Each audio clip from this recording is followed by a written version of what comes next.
I was reincarnated as an Earth Mother Seed at the dawn of creation. After 461 years of growth, I finally became a small sapling. After that, a group of people came and built Stone Village beneath me.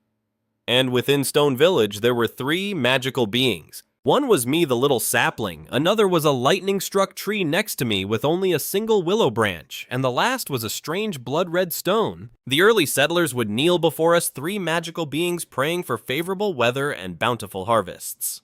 Today was the day of Stone Village's ritual. The ceremony began. At the old chief's command, the hunting party divided a large amount of meat into 3 portions and placed them on 3 sacrificial altars. In no time, small mountains of meat were piled high on the altars. My roots made contact with the meat and I began to absorb its nutrients. Just as I was doing so, I heard arguing nearby. Old Chief, the great success of this hunt was all thanks to the guidance of the blood-red stone spirit, was saying, the meat offering should rightfully be larger for it. How can it be on the same level as the lightning-struck tree and that little sapling? Silence, the old chief scolded harshly.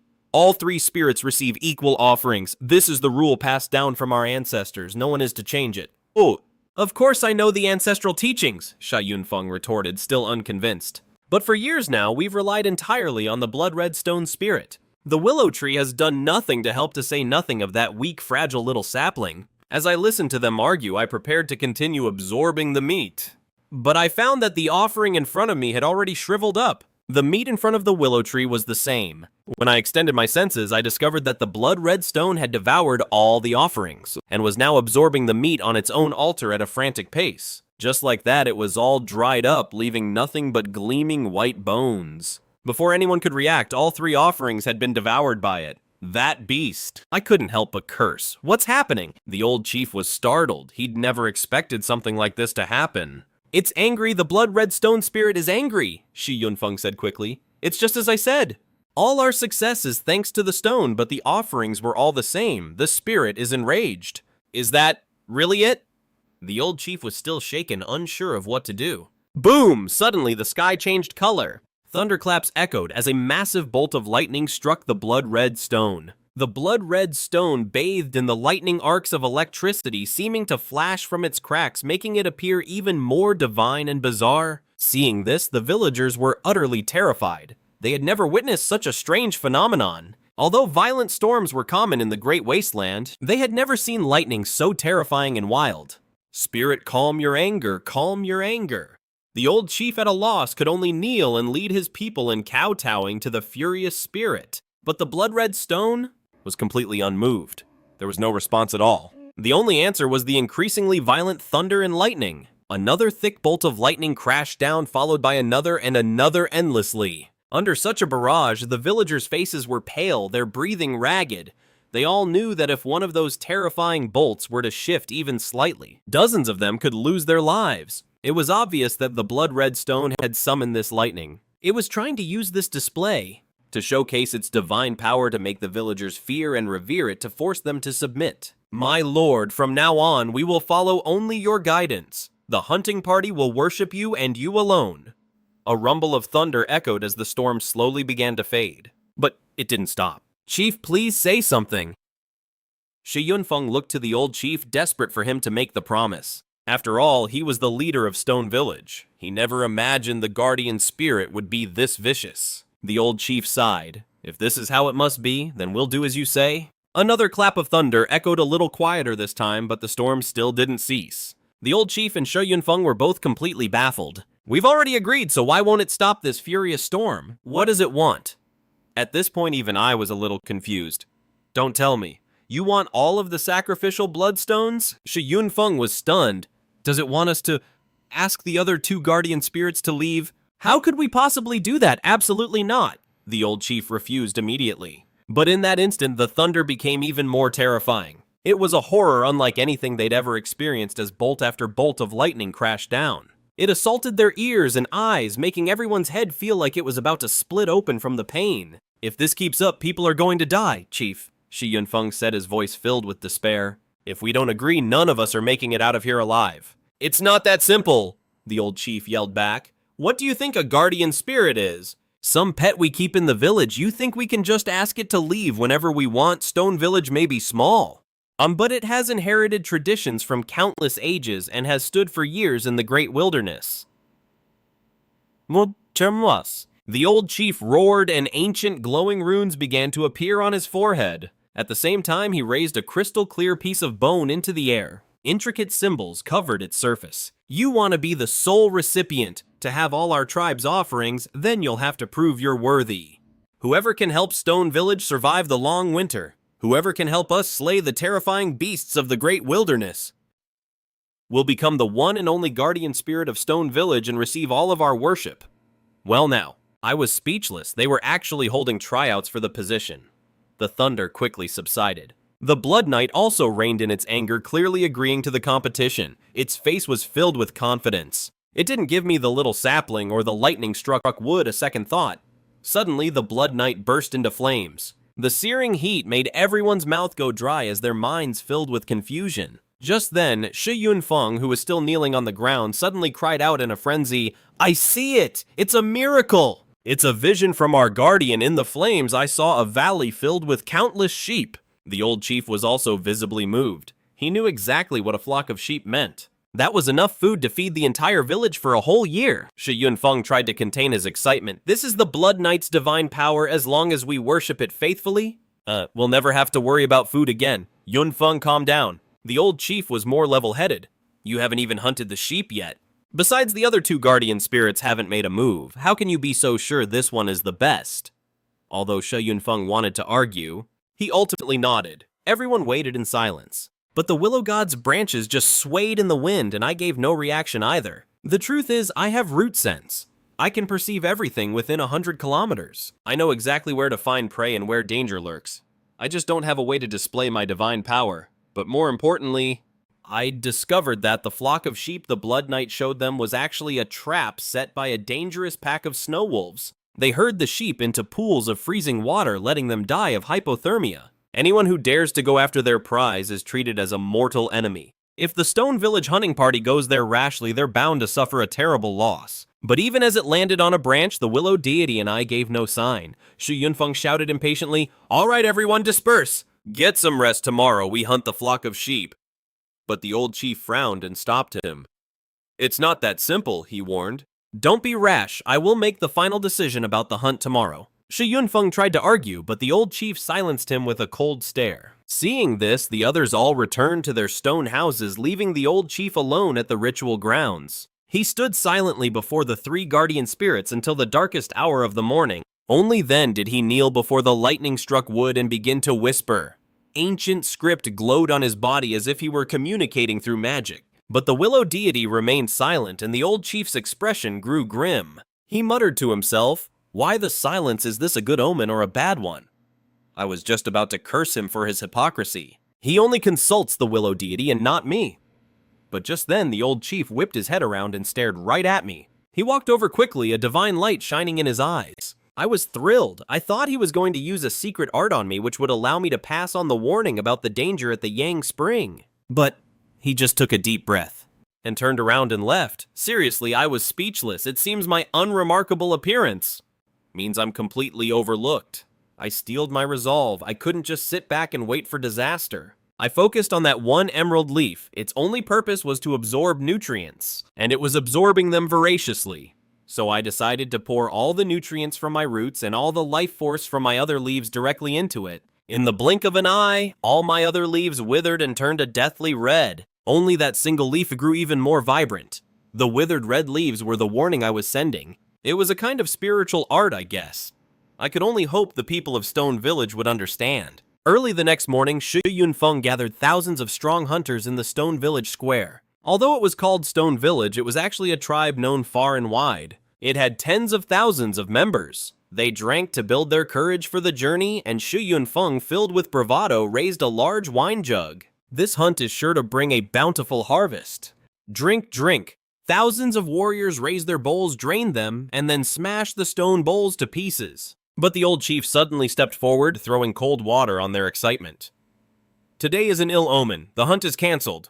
Everyone froze. Shi Yunfeng was shocked. "Old chief, everything is in our favor. What's the problem?" "In our favor?" The old chief snorted. "The guardian spirits have already sent a warning. Just take a good look." Shi Yunfeng was completely baffled. He turned to look at the three guardian spirits. The willow deity's branches were green. The cloud peak was its usual pale white and its stone remained a defiant crimson. Only I looked different. His expression changed as he stared at me. Overnight, all of my once vibrant green leaves had turned a stark crimson. The crowd gasped when they saw it. Red in a single night, an evil omen, the old chief said grimly. This expedition will surely end in disaster. What disaster? Shi Yunfeng scoffed, unconvinced. It's obvious the sapling has just lost its spiritual energy and is exhausted. What's so strange about leaves turning red in the late autumn? He had no idea that I'd done this on purpose, cutting off my own nutrients as a way to warn them. It was the only thing I could do. But he was already a devout follower of the blood-colored revelation and didn't give a damn about my meager spiritual art. Nonsense, the old chief snapped. These leaves turned red overnight, they didn't wither like in the autumn. How is that not a terrible omen? Shi Yunfeng was speechless. The men lowered their heads and began to mutter amongst themselves, their eyes filled with worry. Revering the guardian spirits is an instinct for all creatures in the Great Wasteland. Even though I had never performed a miracle, Shi Yunfeng remained defiant. Even if it is a warning, what about the oracle of the blood-colored revelation? What does a little trick like this matter? We always live on the edge when hunting in the Great Wasteland. A little danger is nothing. People jumped at his proposal. The lure of the flock was just too tempting, and in an instant the wavering crowd completely forgot about the danger. They all started begging to go. The old chief frowned. He knew he couldn't stop this reckless crew. He was also well aware that Shi Yunfeng already had the hunting party in his pocket, and trying to stop them by force would only make things worse. He looked to me, hoping I could perform another miracle. But aside from my crimson leaves, I gave no other sign. Fine, the old chief sighed, agreeing to let them hunt for the day. But on one condition: if a father and son were both in the hunting party, the father had to stay behind. If two brothers were in the party, the older brother had to stay. The wounded, the disabled, and all only sons were forbidden from going. He just wanted to ensure the tribe had survivors. The hunters were reluctant. But Shi Yunfeng was eager to prove himself and forced everyone to obey.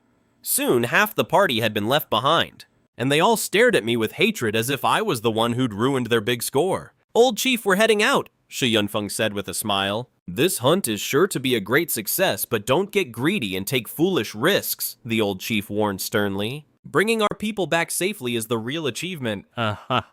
Chief, you're getting old. You've lost that fire you had when you were young. Shi Yunfeng let out a loud laugh, then turned and led his men away without waiting for a reply. The old chief watched them go. The unease in his heart grew even stronger, and he could only pray he was just being paranoid.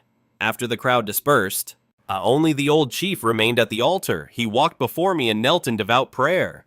The ancient script on his body lit up and his eyes shone with a divine light. Great Spirit, your disciple prays with all his heart. I beg you, give me a sign. He bowed again and again, striking his head against the ground until it bled, but I still gave no response. A gentle breeze rustled through me. My crimson leaves fell one by one like a spirit's tears, like the mournful wail of the wasteland. A month later, Shi Yunfeng returned with the hunting party. They had suffered devastating losses. 1/3 of their strongest warriors didn't make it back. The ones who survived were mostly injured. Even the most powerful warrior in the tribe, Shi Yunfeng, was covered in blackened, bloody scabs. He looked completely defeated. And then he saw the old chief waiting for him. Shi Yunfeng's face flushed with shame. He tried to speak, but just lowered his head instead. Go make your offerings. The old chief patted his shoulder. Don't say a word. Upon returning from a hunt, paying respects to the spirits is always the first thing you do when you return, win or lose. Chief, I failed you. I failed to lead them. Tears welled up in Shi Yunfeng's eyes. Don't worry.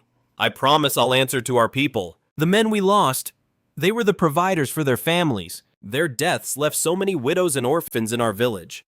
Say no more. The old chief let out a long sigh. I'm to blame as well. He didn't admonish Shi Yunfeng. Instead, he was filled with his own regret. If I'd been stronger and forbidden the hunt, this tragedy would have never happened. But he too had fantasized about a successful hunt. Shi Yunfeng fell to his knees with a thud and began to sob uncontrollably. This man, as proud as an eagle who would bleed but never cry, had never wept like this before. Now the guilt, grief, and shame were too much to bear. He didn't know how to face his fallen comrades. The wolves! They were too damn cunning! He choked out. We were supposed to win! We were going to get that flock, kill those wolves, feed our people, and even hold the grandest ritual for our guardian spirit. I hate this, I hate myself. The truth is, he was experienced. His scouting was perfect, and they'd had the upper hand in several fights, but they still fell right into the Alpha Wolf's trap. That's how they ended up so utterly defeated, nearly wiped out to the last man. Captain, it's not your fault. A warrior shouted, none of us would have made it back if it wasn't for you. That's right, if you hadn't risked your life to cover our escape, we would have been surrounded. This is all that damned Crimson Beast's fault. The omen it gave us was a trap. The crowd instantly flew into a rage, storming up to the Crimson Beast to scream curses at it. Some even began frantically smashing their heads against the stone. A bloody liquid trickled down its forehead. Insolence! The old clan leader cried out, his face pale with terror. You must not disrespect Lord Jiling! He rushed forward to stop them, but it was too late. Boom!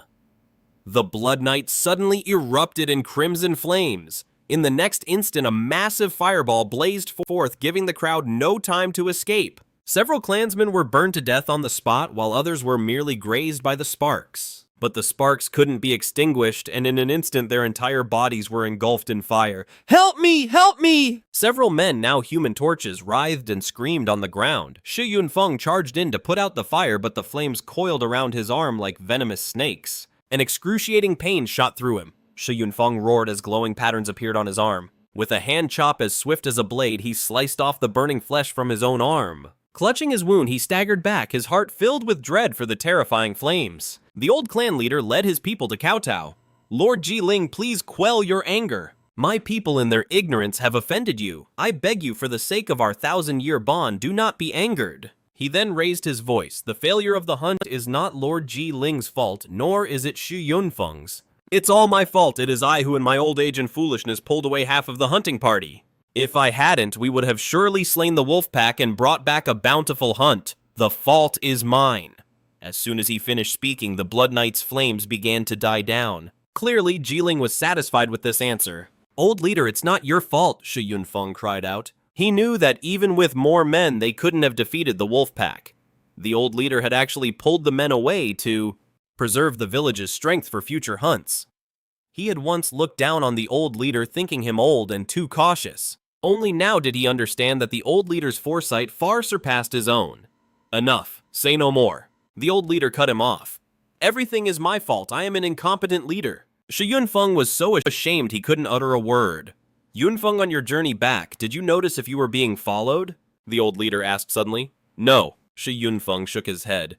We should have been back 10 days ago, but we spent that time circling the outer lands to throw off any trackers. The location of Stone Village is a secret. It must never be revealed, or it will attract vicious beasts and, raiders from other villages. The old leader's brow was deeply furrowed, his heart filled with a sense of dread. His old hunter's intuition told him a great disaster was coming. Priest, bring out the bloodstones. We will make a living sacrifice to the 3 guardian spirits, the old leader suddenly roared. A living sacrifice. Besides a great number of bloodstones, it requires a primary vessel to be sacrificed. Old leader, why are you doing this? Shi Yunfeng was completely bewildered. Stone Village has already suffered greatly. We have barely enough bloodstones to survive the winter. If we use them all now, our people will never make it through the cold, and you want to sacrifice one of our own on top of that. Yunfeng, it's not certain if Stone Village will even survive through the night. A flicker of sorrow crossed the old leader's eyes, but it was quickly replaced by a heroic resolve. I will not delay the ritual. With this broken body of mine, I will buy Stone Village.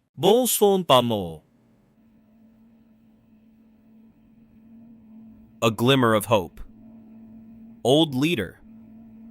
Hearing this, everyone fell to their knees, tears welling in their eyes. Old leader, you don't have to do this, Shi Yunfeng shouted. The wolf pack would never dare to attack Stone Village. And even if they did, we could slaughter every last one of them. Child, don't be so naive. The old leader shook his head. I can already smell his scent on you.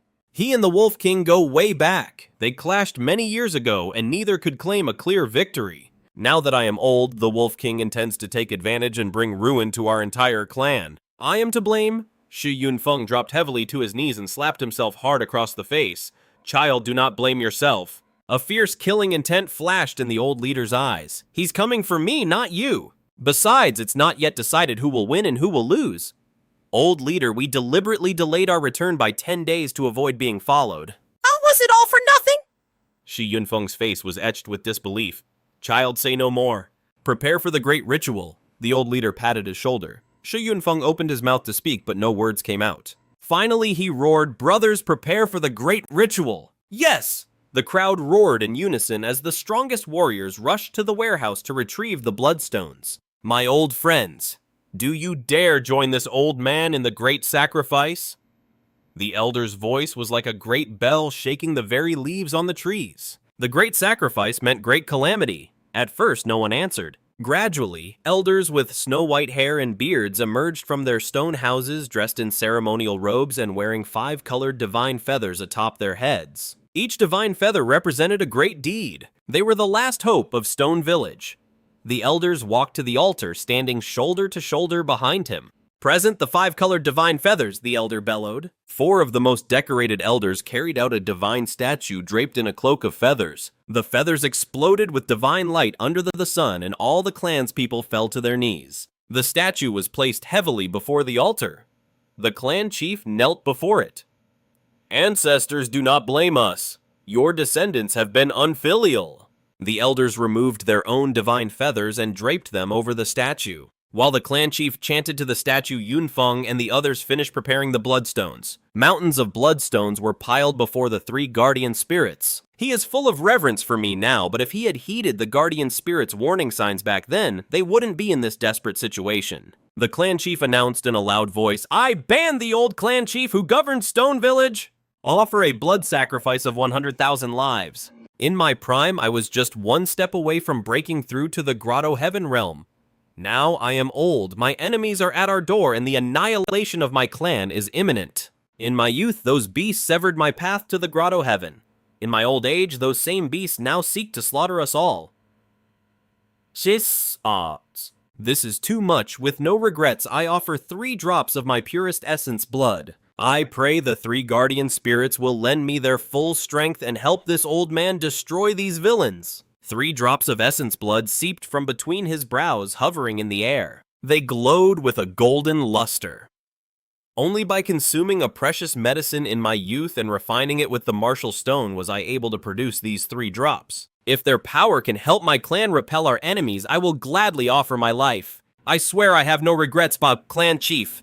The crowd knelt weeping in sorrow. By offering his essence blood, the clan chief probably only had a year or 2 left to live. "No, don't cry," the clan chief laughed heartily. 3 drops of blood in exchange for the lives of over 10,000 clansmen. It's a worthy trade. "The chief is divine and mighty. We pledge to follow you to the death." His old subordinates roared, their voices cracking with emotion. With a great rumble, the blood-colored divine stone burst into fierce flames, instantly consuming the bloodstones before the altar. Clearly, one of the guardian spirits had accepted the plea. I quickly activated my roots to devour the bloodstones as well. Fearing the blood-colored sacrificial stone would get there first, the black blazing sun began to stir. The mountain of bloodstones was absorbed in the blink of an eye. Seeing this, the clan chief laughed as the 3 drops of essence blood returned to his body. Suddenly, I felt a change within myself. The emerald leaf that sprouted after the sacrificial rain grew even more vibrant, like a flawless piece of jade. It even produced a single drop of divine liquid which fell onto the willow root and was absorbed instantly. My mind roared. I could now control my entire root system. Every root within a 100-kilometer radius, no matter how thick or thin, moved as if it were my own limb. With a single thought, a massive root burst from the earth, wrapped around the blood-colored sacrificial stone and hurled it straight out of the village entrance. It landed right at the gate of Stone Village. Everyone at the ceremony was frozen in shock. Even the old clan chief was too stunned to speak. The blood-colored sacrificial stone erupted in a furious blaze. It was clearly enraged. The people of Stone Village were terrified, begging for it to be brought back. "Silence," the clan chief scolded coldly. "This is a most auspicious sign. 2 of the guardian spirits have agreed to help us. With the blood-colored sacrificial stone standing at the village gate, it can block the wolf packs. Archers can stand upon it. And rain down death upon our enemies from above." The crowd finally understood, and the flames of the blood-colored stone gradually died down. "Bring me my great bow," the old chief roared. His comrades brought forth an ancient bow crafted from the leg bone of a primeval beast of fire and blood. He lifted the great bow with a single hand and looked to his old brothers. "Can you all still draw a bowstring?" The old men each took out their ancient bows. In unison, they drew them back, their bows bent like full moons. With a single command, the hum of the bowstring sent a tremor through the leaves. "My old brother's spirits up," the old chief laughed heartily. "Bring me my arrows and wine." Shi Yunfeng brought a jug of wine and the arrows. The old chief took a deep swig, then knocked an arrow to his bow. The arrow soared into the sky and slammed into a distant boulder. "This arrow marks the boundary. Anyone who crosses it will be killed without question." The old chief began to lay out his strategy. The 300 archers were divided into 6 groups, with one group serving as a suicide squad. The remaining 5 groups would be on standby as reserves. Warriors eagerly volunteered and the ranks were quickly filled. Shi Yunfeng stepped forward.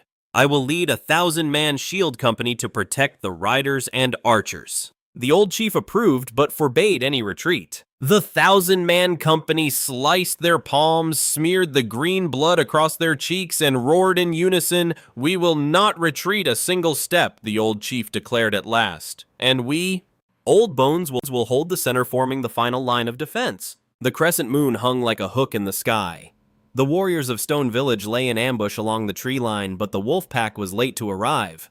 In the darkest hour before dawn, the old chief's eyes snapped open. "They're here, fire arrows." The archers lit their shafts, drew their bows, and let fly. In the light of the flames, thousands of dire wolves were revealed, lurking all around them. On a distant mountain, the Wolf King howled at the moon. The pack answered its call and immediately charged towards Stone Village. Volley after volley of arrows rained down, cutting down half the pack before they even reached the village entrance. I wondered to myself, could the pack really be this weak? Shi Yunfeng, blade in hand, was the first to charge. Man and beast collided in a brutal wave and the slaughter was horrific. By the time the sun rose, all several thousand dire wolves had been slain. Shi Yunfeng cried out, "We've won, chief. Let's go kill the Wolf King." But the old chief forbade a reckless pursuit, fearing an ambush. "Clear the battlefield, gather the bodies of our comrades, hide the wolf carcasses to be used as food. Archers remain on high alert." Shi Yunling smiled. "We lost 300 men, but gained 2,000 wolf carcasses, a huge bounty." The old chief retorted, "And what did you see besides the bounty?" Shi Yunling replied, "Many of the wolves were old, weak, and sick. The Wolf King used them to wear us down. The real attack will be tonight." "Correct," the old chief nodded. "The Wolf King is cunning. The real battle has only just begun." Yunfeng asked for permission to launch a sneak attack on the Wolf King, but was scolded by the old chief. "Even a cultivator of the Cave Heaven realm might not be able to kill him. You're merely in the blood-moving realm. Do not be so rash. We will defend Stone Village. We have traps of our own waiting for him." The old chief then ordered Shi Yunling to take a 100-man squad and follow him to the sacrificial altar. Though confused, Shi Yunling obeyed. The old chief knelt before the altar in prayer, then cast the oracle bones to divine the future. 3 times the reading was auspicious, which paradoxically meant it was an omen of great disaster. Shi Yunling approached with his squad. He walked up to the altar alone. His expression changed as he looked at the bones. "Chief, it's a terrible omen. Our will can overcome fate." The old chief smashed the bones with one fist, roaring, "How can my proud sons put their faith in bones and straw?" Shi Yunling quickly bowed his head. "Yes, chief." The old chief suddenly asked, "Yunling, have you resented me all these years?" "I don't."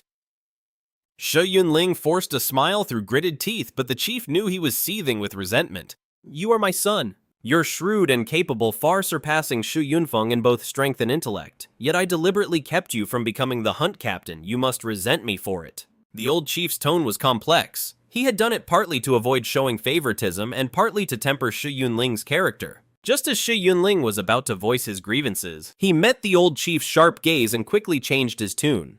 "At first I did resent you, but later I realized you had a deeper purpose." "I'm relieved you understand," the old chief nodded. "You've hidden your blade for 10 years. It's time for it to shine. Go to Snow Wolf Mountain, find the whelps and annihilate them. End their bloodline." Shi Yunling's eyes lit up. The old chief then produced a tattered beast-hide map marked with faded green stains. "The map of Snow Wolf Mountain. 30 years ago, I lost more than 100 of my brothers for this. Guard it with your life." Shi Yunling took the map with both hands. It felt heavy. After a closer look, he suddenly understood. "You've been planning this for 10 years. A decade ago, the old chief had forced him and the 100-man squad to train. They were trained in skills like rock climbing, skills everyone fiercely resisted at the time." "That's right," the old chief snorted. "I've been preparing for 30 whole years." Ever since the Wolf King killed his brothers 30 years ago, he began putting together the 100-man squad. The warriors in this squad, they're all the children of the men who died that day. Alright, I understand. Shi Yunling put the map away, his heart swelling with resolve. The old chief's eyes welled with tears. Go now, take the hidden path. Shi Yunling turned to leave without another word, but after just a few steps, the old chief called out to him. The chief walked up, adjusted his chest plate, and wiped away a smudge of green. His eyes were filled with pride. Shi Yunling dropped to his knees and bowed his head to the ground. Father, I'm leaving now. It was the first time he had called him father in 10 years. After bowing, he stood and left without looking back. The old chief watched his son's retreating figure standing motionless for a long time. This mission was likely a suicide run. Suddenly, the howl of a vicious wolf echoed from the cliffs. What started as one or two voices quickly became a chorus, reverberating all around the village. It was early morning and the warriors were just preparing to eat. Dawn is when everyone is least on guard. The wolves are about to charge. Chief, the wolves are attacking! Yunfeng shouted in alarm. I find it strange too. Wolves are masters of the night raid. Why would they give up their advantage and attack in broad daylight? What's the panic? The old chief was completely unfazed. A daylight charge actually gives us the advantage. We can see them coming. But as he looked at his hungry and exhausted men, warriors who hadn't even eaten yet, a flicker of worry crossed his face. Then a sharp, piercing howl ripped through the air, shaking the warriors to their core. Their hearts trembled. That was the roar of the Wolf King. Shi Yunfeng pointed into the distance and screamed, "The White Wolf King!" It was a massive wolf distinguished by a single streak of white fur on its head.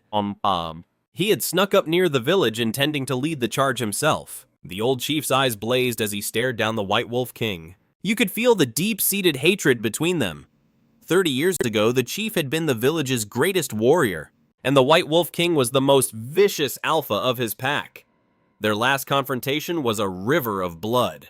Now, 30 years later, man and wolf faced each other again in what would be the final battle of their lives. Old friend, let me give you a welcome gift. The old chief drew his massive bone bow. His muscles bulged and the intricate carvings on the bone began to glow. 3 drops of his own blood sizzled on the string, igniting an immense aura around him. The entire battlefield fell silent. Every man and every wolf held their breath, their eyes fixed on that single arrow. The White Wolf King's fur bristled. It launched itself forward with such force that the rocks around it shattered. The old chief pulled the bowstring back another inch and the ceremonial altar beneath his feet began to crack and splinter. The massive bone arrow shot forward, tearing through the air. It pierced through a massive tree and flew straight for the White Wolf King's head. But while sprinting at full speed, the Wolf King twisted its body, narrowly avoiding the fatal blow. The bone arrow slammed into a giant boulder, leaving only the fletching visible. The White Wolf King stopped, planting a paw on the quivering arrow in a gesture of contempt. Then it let out a roar,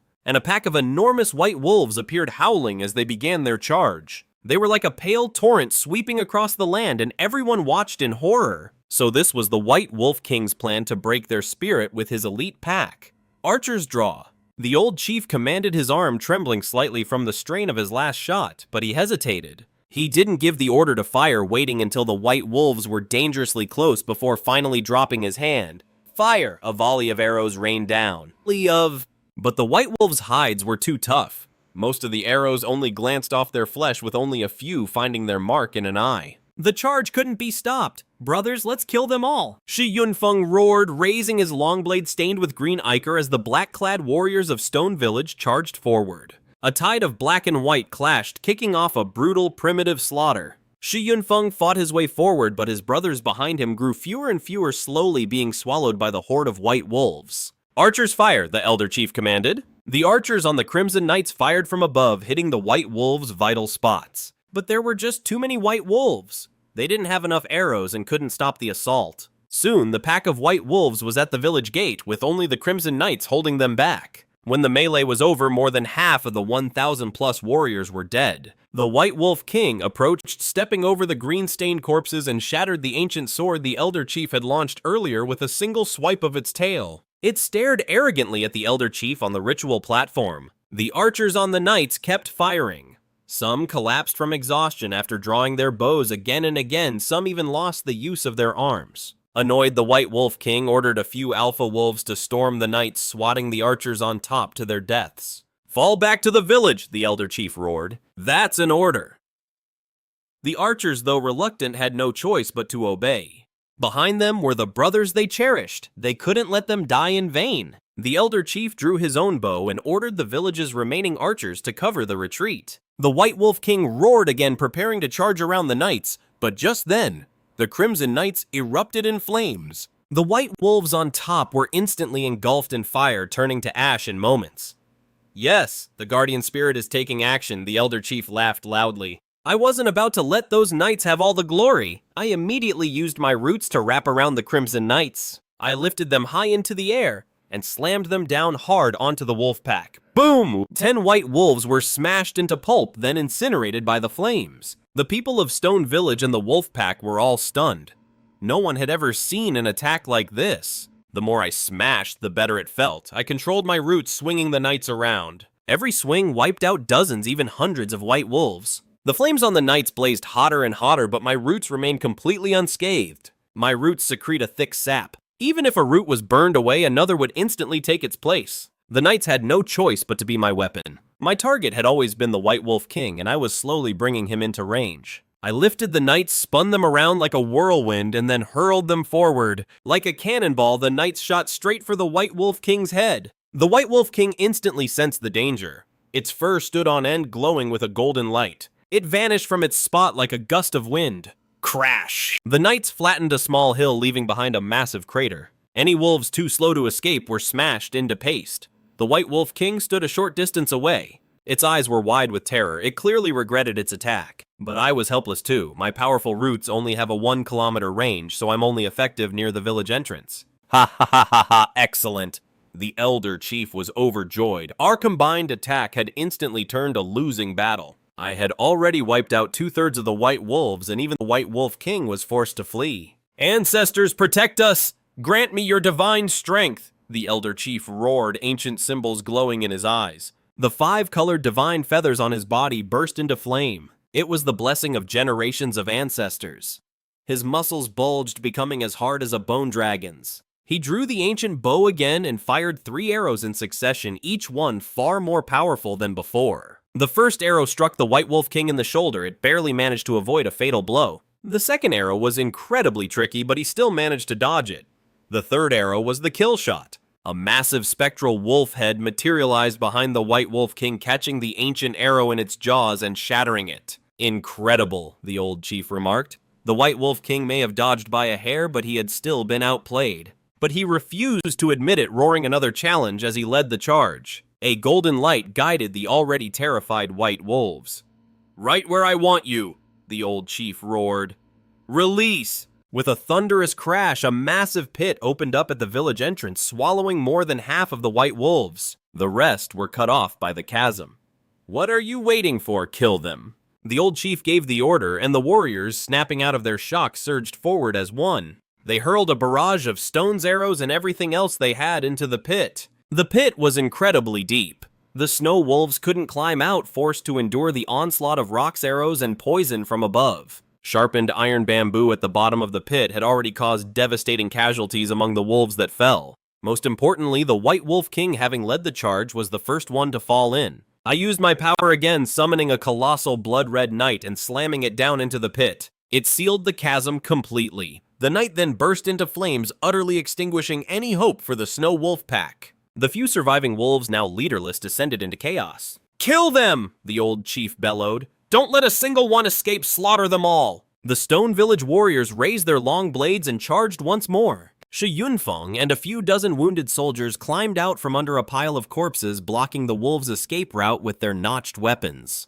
The terrified snow wolves scattered in a panic, but most were cut down where they stood. The few that were lucky enough to escape were struck by arrows, their chances of survival in the Great Wasteland slim to none. The old chief roared with laughter. After a 30-year conflict where they'd gambled the very survival of their clan, Stone Village had won. Afterwards, my tree roots lifted the blood-red knight from the pit. The chasm was filled with the charred and half-cooked corpses of snow wolves. A few were still clinging to life, howling in agony as they vomited green liquid. Old friend, are you still in there? The old chief asked, staring into the pit with a hint of regret in his voice. Suddenly, an earth-shattering roar erupted from the pit as a flash of golden light shot out. The White Wolf King had somehow survived. All of his fur had been burned away, leaving only his gleaming golden hide. He looked almost comical. "Old friend," the old chief sighed, "you've lost some weight." The White Wolf King roared and charged at the old chief. The chief drew his bow and fired 3 arrows at once, hitting the wolf's shoulder paw and one of his eyes at point-blank range. The ancient arrow pierced its paw, pinning it to the rock and rendering it immobile. Even so, the White Wolf King continued to snarl in defiance. The old chief set down his bow, drew his ancient blade, and slowly approached, ready to finish his old rival with his own hands. The White Wolf King bit off his own trapped paw to free himself and lunged, tackling the old chief to the ground. The villagers cried out, about to fire their arrows, but the old chief yelled at them to stand down. The old chief held the White Wolf King in a death grip, smashing his head forward and knocking out 3 of its teeth. Writhing in pain, the Wolf King clawed at the chief's shoulder, but the old man just laughed. "Yes, that's the spirit." The two were now locked in a brutal, chaotic brawl. The old chief abandoned his blade, relying only on his iron fists. Finally, a single punch shattered the White Wolf King's heart. Only then did the wolf release its grip on the chief's shoulder. "We won!" The cheers of victory quickly faded, replaced by sobs of sorrow. 10 warriors had been completely obliterated, and many families were torn apart. The old chief sighed, ordering everyone to carry back the bodies for burial and to gather the wolf carcasses for food and offerings. He then knelt and prayed, giving thanks to the 3 guardian spirits. The old chief explained that their losses were devastating and asked to delay the offering of the promised 3 drops of true blood. The willow deity gave no reaction, so I decided to just watch and see, but the Crimson Guardian flew into a rage. It shot straight for the sky, so I used my roots to grab it and toss it to the village entrance to stand guard. The old chief's expression faltered for a moment, and then he laid out his plan. He would lead the elders to find a path to survival and bring back flesh and blood offerings for Stone Village. "Old chief, how can we let you go?" Shi Yunfeng shouted, trying to stop him. "This is all my burden to bear, let me go." The old chief chuckled, saying he'd finally come to his senses. He then suddenly asked if Shi Yunfeng was capable of becoming the next chief, but Shi Yunfeng repeatedly bowed his head, denying it. The old chief then asked who he thought was suitable, so Shi Yunfeng named Shi Yunling, Shi Yunhai, and Shi Xianxia. The old chief nodded and gave Shi Yunfeng his instructions. If he didn't make it back, Shi Yunfeng was to choose the new chief from the names he'd given. Shi Yunfeng gritted his teeth and agreed. The old chief then gave the order to prepare the sacrifice to the Great Wasteland. He declared that the lineage of Stone Village would offer the flesh of the wasteland as a sacrifice to the spirits of the land. Walking barefoot on a path of woven leaves, the old chief held up the offering of flesh and blood to the willow deity. The willow deity's branches stirred in response, rapidly devouring the offering and growing more vibrant. When the old chief called for the Crimson Guardian to receive its sacrifice, it was still at the village entrance. So I drove my roots to furiously absorb the offering that was meant for it. Last time it stole my offering, this time I was just taking back double. The Crimson Guardian at the entrance roared with fury, so I dragged it back to the altar. It immediately started to frantically devour what was left of the offering.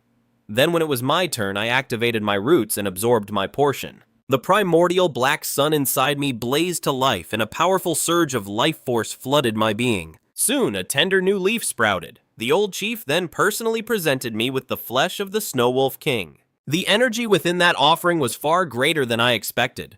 The new leaf instantly matured, becoming as exquisitely beautiful as jade. Right after the old chief threw the heart of the Snow Wolf King down before me, I absorbed it in an instant, and a terrifying amount of energy surged through me. On a second jade leaf, a single drop of crimson dew condensed. The moment the dewdrop fell, excruciating pain shot through my entire being as the emotions of countless dead flooded my mind. If it weren't for my swordwood body and the primordial black sun, I would have been completely overwhelmed. I suddenly realized I could see the wandering spirits of the dead. Countless spirits of the snow wolves filled the air around me, led by the spirit of the Snow Wolf King, which was still roaring in defiance. With a single thought, I unleashed sharp spiritual chains that bound all of the snow wolf spirits. I dragged them down into the primordial black sun. They were instantly annihilated, their energy feeding back into my swordwood body. This time, the swordwood didn't sprout a new leaf. Instead, it produced a single snow-white bone fruit. The fruit radiated the killing intent of the Snow Wolf King. It hung from a branch, mysterious and inscrutable. I was filled with questions. What exactly was the purpose of this pale fruit of spirits? Wolf spirit fruit, a divine fruit condensed from the valiant wolf spirits refined by the primordial black sun. The information flooded my mind in an instant, taking me by surprise. I had assumed these wandering wolf souls would eventually just dissipate, but to think they could be refined into something so miraculous. I began to wonder what kind of miraculous effects this wolf spirit fruit could have. Should I give it to one of Stone Village's warriors, a wolf cub, or another human? I couldn't decide. But I knew one thing for sure, a stronger Stone Village would be a huge benefit to me. The stronger the villagers, the more life force they can offer in their sacrifices.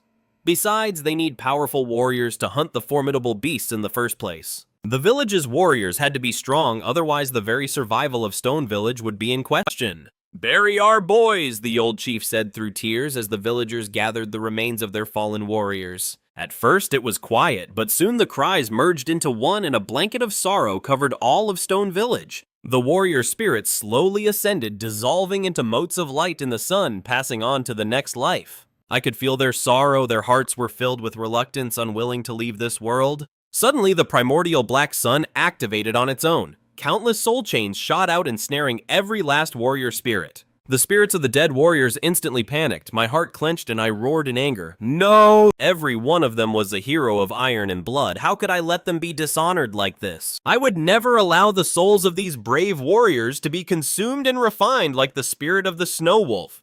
Not even if it meant a great loss to myself. This was about honoring them. But the soul chains didn't stop. In the blink of an eye, all the warrior spirits were sucked into the primordial black sun. I was completely confused. When the snow wolf spirit was refined, its agonizing wails filled the air. But these warrior spirits felt no pain. Instead, they seemed joyful. With a soft hum, tiny jade-green fruits began to grow. These were warrior spirit tree seeds carrying the unyielding will of the fallen. Once planted, they would grow into towering ancient trees. They would shelter their descendants, and they could even link with my divine stone, becoming my eyes and ears. They could even enter the dreams of their direct descendants to pass on their wisdom. I was able to communicate with the spirits within the seeds. If any of them wished to pass on and be reincarnated, I would let them go. But not a single one refused. They all chose to remain and forever guard their descendants. Go then. I released my hold on them. Emitting a green-blue light, the warrior spirit tree seeds scattered, taking root all across Stone Village. In front of their own homes by the riverbank on the training grounds next to the ancestral hall, all places filled with their fondest memories from when they were alive. When the light faded, the people of Stone Village were stunned to see that massive trees now stood everywhere. Their canopies covered the entire village, making it even more concealed, and soon they felt the familiar presence of their loved ones. They embraced the great trees, tears streaming down their faces. It was a sorrow mixed with warmth. I thought to myself, the primordial black sun is far too mysterious. The fruits produced are completely different depending on the spirit that's refined. The spirits of truly powerful beings must be able to create even more incredible fruits. It's a miracle, a true miracle. The old chief wiped away his tears, certain this was a gift from the Jianmu divine art. He knelt and prayed once more, "Thank you, Lord Guardian Spirit, please protect Stone Village for all time." He prayed that all three guardian spirits would protect the village. He knew in his heart that having three of us coexisting was a great blessing for his people. Even with our agreement to compete for the main post, he didn't want to lose a single one of us. Then the old chief sighed. This journey ahead, it is perilous. But rest assured, my Lord Guardian Spirits, whether I live or die, I will not let your 3 drops of true blood go to waste. I pray the 3 of you will bless Stone Village and help us survive the coming winter. The moment he finished speaking, the bone oracle with the Jianmu divine art and other techniques suddenly burst into flames. The old chief cried out in pain. Covered in sweat, he kept shouting, "Fire, fire!" The others were confused. There wasn't a single spark to be seen. A moment later, the old chief realized it was just a vision. It was a miracle manifested by the Jianmu divine art. Hidden within the flames was a map to the great herd, marking all the dangers but also revealing a safe path forward. This was the only way I could help him. Since I couldn't stop him, I might as well lend him a hand. I've grown much stronger now. I'm finally able to manifest miraculous visions like this. The old chief was overjoyed. He immediately rallied the others. My old friends, are you with me? Will you hunt the great herd by my side? We fight, we fight, we fight. A group of old men, their fighting spirits soaring. After resting for a night, they set out at dawn to fight for a future for Stone Village. 7 days later, Shi Yun was brought back. The villagers were all utterly astonished. They had all assumed he and the 100 other warriors had died in battle long ago. Only Shi Yunfeng and the other village elders knew the truth. The old chief had sent him to raid the wolf's den. Shi Yunling cautiously approached Stone Village. When he saw the wolf bones piled at the entrance and the villagers rebuilding their homes, the weight on his heart finally lifted. We won. How did it go? Did you get anything? Shi Yunfeng asked excitedly. More than you can imagine. Shi Yunling grinned.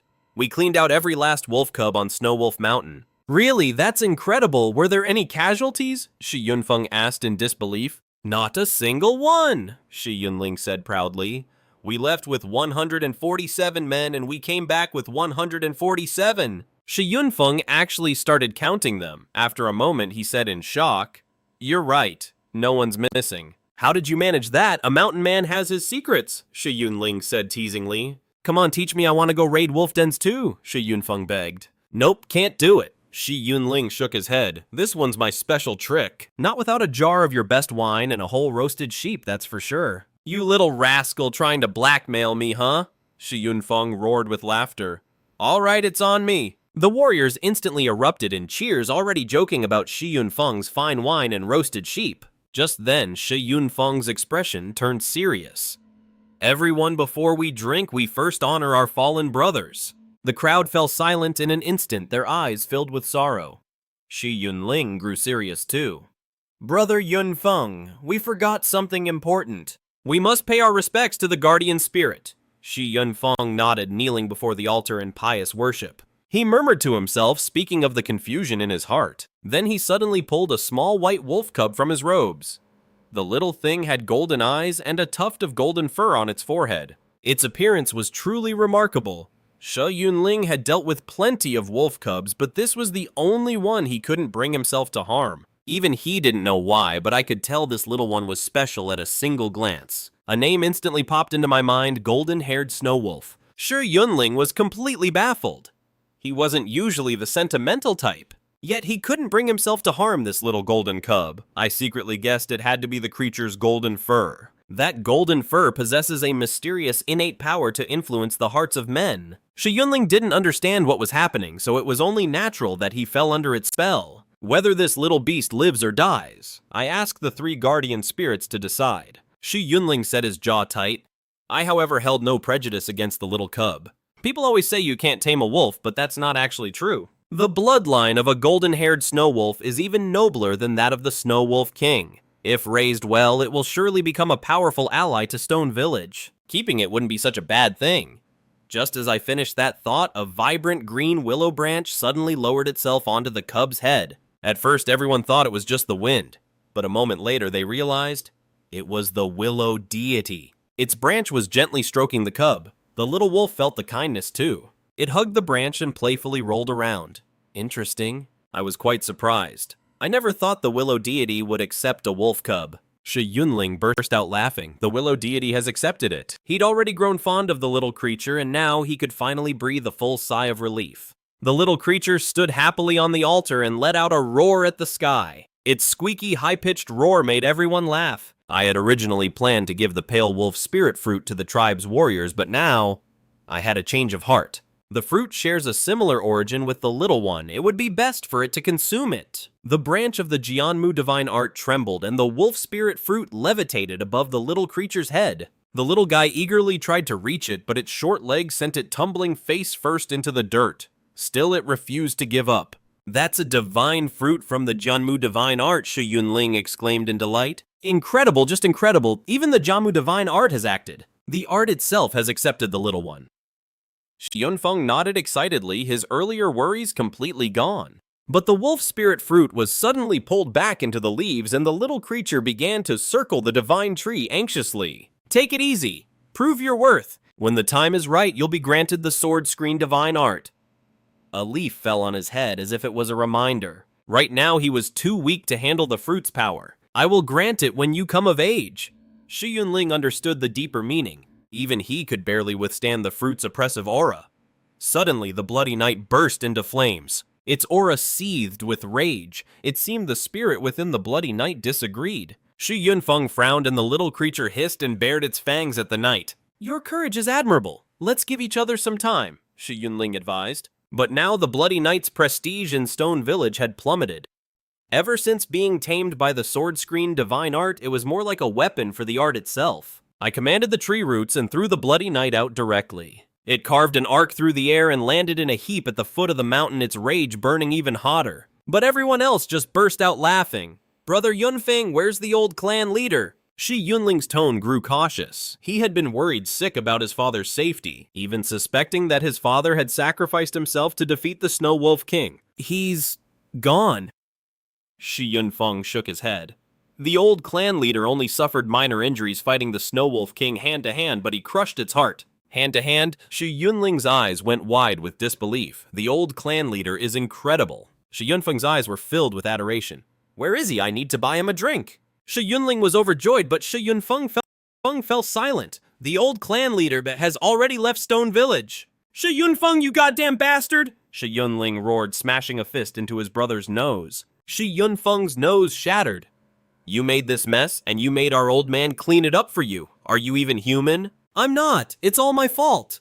Shi Yunfeng slapped himself hard across the face. "Useless. You don't deserve to be hunt captain. As of today, you are stripped of your title." "Fine, clan leader." "What did you just say?" Shi Yunling froze. "The old clan leader passed the title to you. Whether he returns or not, you are the new clan leader," Shi Yunfeng explained. Shi Yunling's body trembled, his heart filled with grief and guilt. He had always misunderstood, thinking his father was deliberately holding him back. Only now did he realize it was all part of his father's plan. "Clan leader, there are many matters that need your attention," Shi Yunfeng urged. "Get lost. I don't want to be any damn clan leader. I'm gonna find my dad." Shi Yunling grabbed his spear, about to lead his 100-man squad away. "You can't." Shi Yunfeng blocked his path. "You think you can stop me?" Shi Yunling glared, and his 100-man squad raised their spears in unison. "You can't go. The old clan leader wouldn't allow it either." Shi Yunfeng's stance was firm.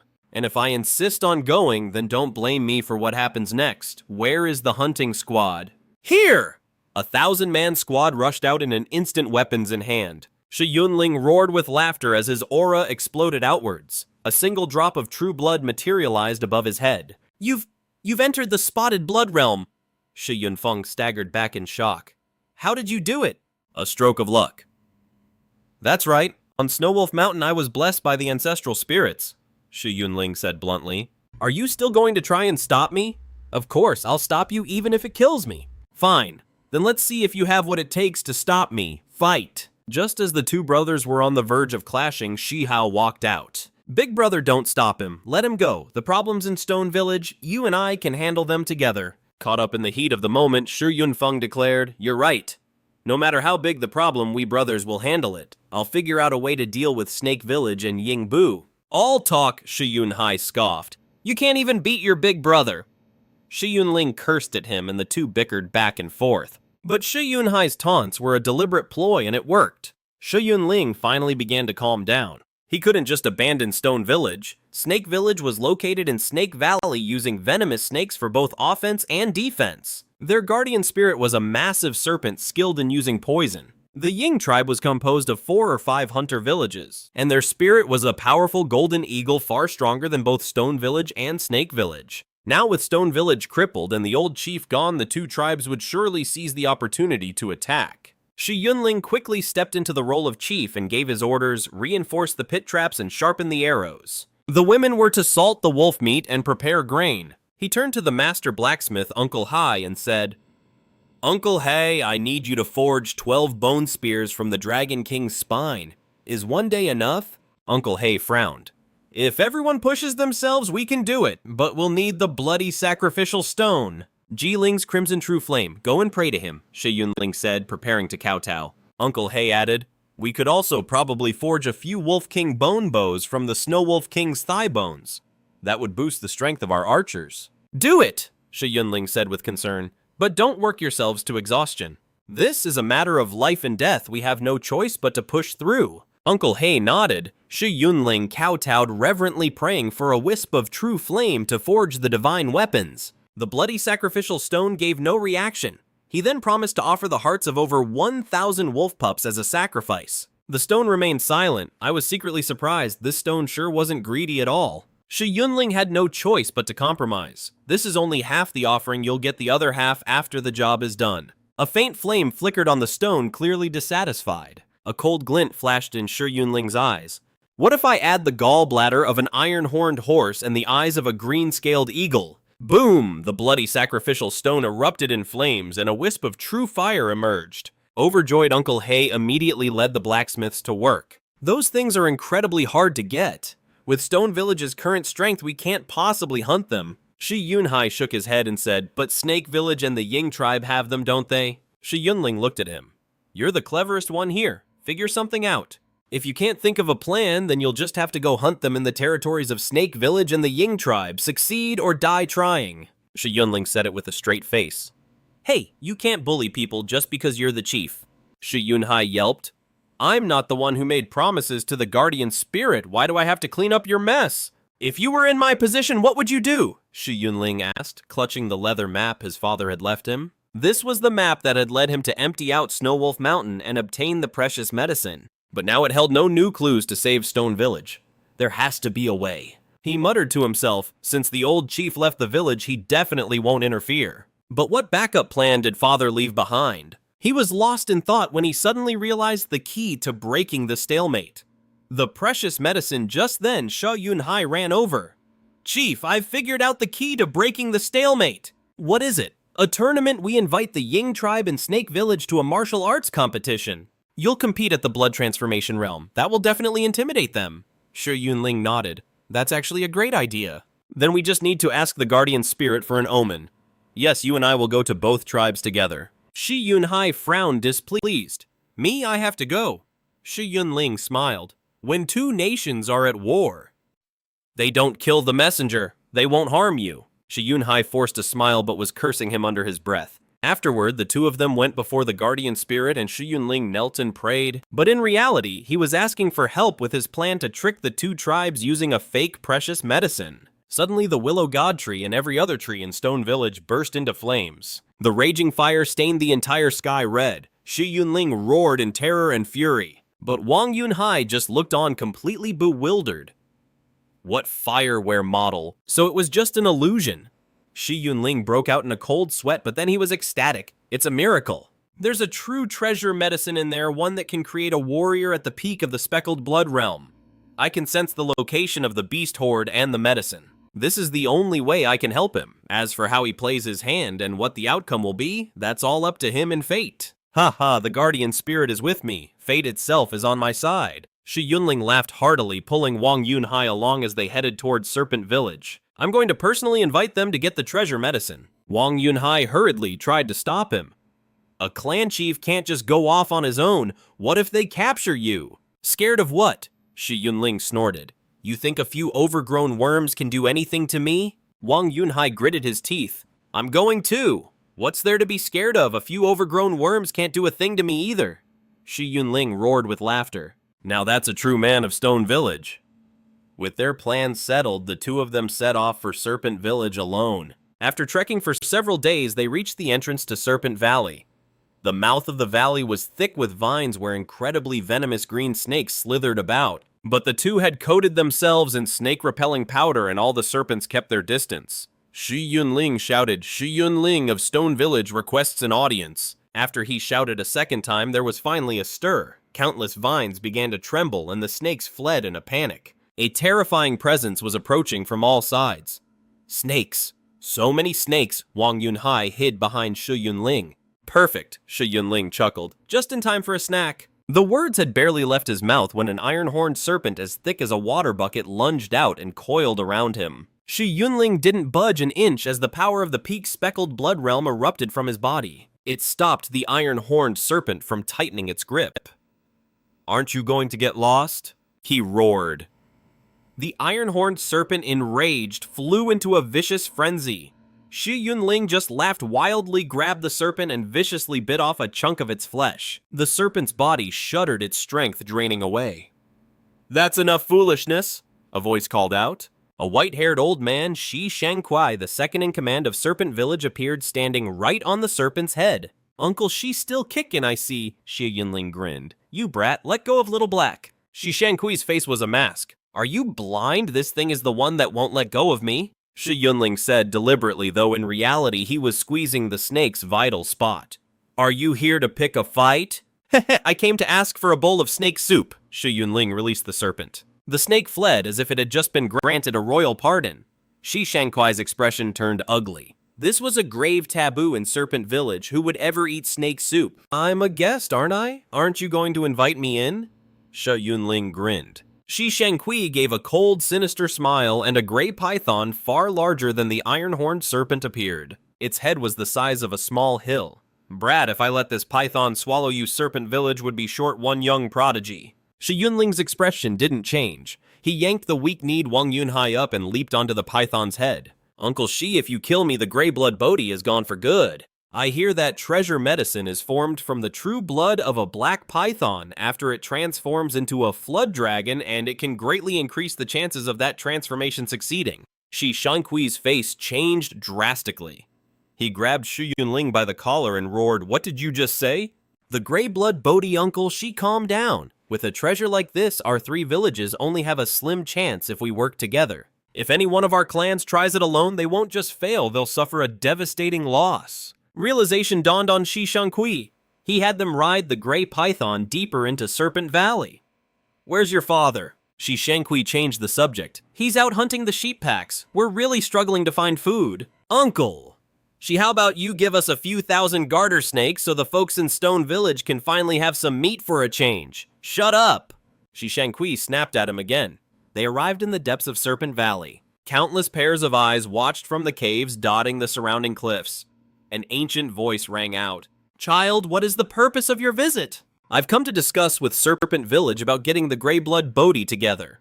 Shi Yunling got straight to the point. A man walked out of a serpent cave wearing armor made of snakeskin with a small snake hidden in his green hair. My name is Shi Yunfeng, the clan chief, and where is your father? A junior like you can just call me uncle. Uncle Shi Yunhai. Did my dad do that to you? The scene fell silent. Shi Yunfeng coughed twice. No, it was the Ying tribe. Scared me. But when I was young, I got my fair share of beatings from my dad. His candid and open nature made Shi Yunling feel a sense of goodwill. Kid, do you really have the gray blood Bodhi? Of course, my guardian spirit already gave me a divine sign. I only managed to step into the extreme blood-moving realm after consuming the sacred herb. Shi Yunling suddenly leaped up and kicked the gray python. Right in the head. Shi Yunfeng and the gray python were caught off guard and knocked over. The python oozed a green liquid. Uncle Shi, my made kick-packed 100,000 pounds of force. Would you say that qualifies as the extreme blood-moving realm? Shi Yunfeng's eyes lit up. I believe you. The Serpent Village is willing to cooperate and will also ally with the Ying tribe. No problem. Shi Yunfeng whispered a reminder. Big brother, why don't we just force it out of him? Shi Yunfeng shook his head. The serpent venom has no effect on him, and right now the Bodhi is what matters most. Uncle Shi, how many people are you planning to send?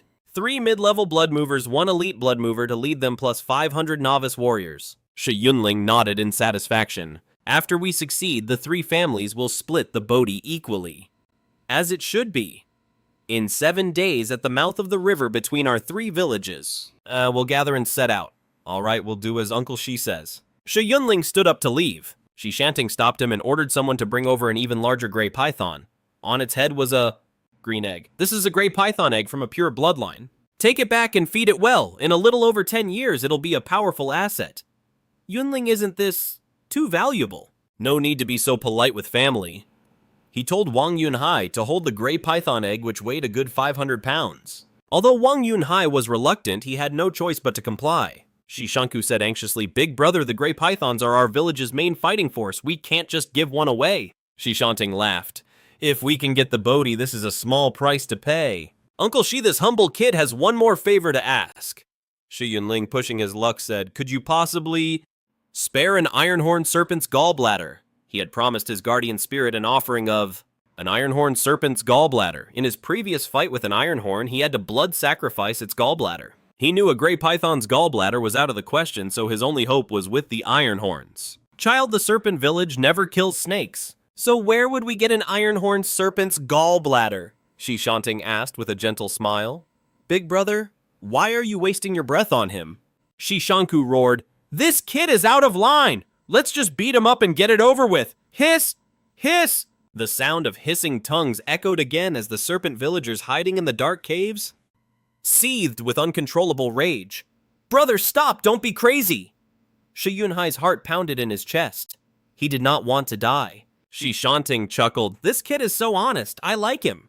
Thank you for understanding, Uncle Shi. Shi Yunling boldly pressed on. So do you have an Ironhorn Serpent's gallbladder or not? We do, Shi Yunfeng said. But our village has a small mountain, and inside it are many Ironhorn Serpents. It's their nesting ground where all of them from the newborn to the elderly reside. Can I go in? Shi Yunling's eyes lit up, unable to contain his excitement. Of course, said Shi Yunfeng. If you've got the skill. Forget one gallbladder, you can have 100. Thank you, Uncle Shi. Shi Yunling cupped his hands in respect. You're truly understanding. Go on, let little green take you. Shi Yunfeng waved his hand and a green-gray python slowly approached Shi Yunling, its pupils glinting with a cold light. Let's go! Shi Yunling pulled Shi Yunhai up, jumping onto the python's head. Bro, I've got something to do. Shi Yunhai jumped back down, refusing to go no matter what. You're so gutless, Shi Yunling cursed. This is called being smart, Shi Yunhai retorted with a pout. The green-gray python was incredibly fast, carrying Shi Yunling to a small valley. The valley was covered in green vines, and in the center, an ancient iron-horned serpent was resting. A glint of gold flashed in Shi Yunling's eyes.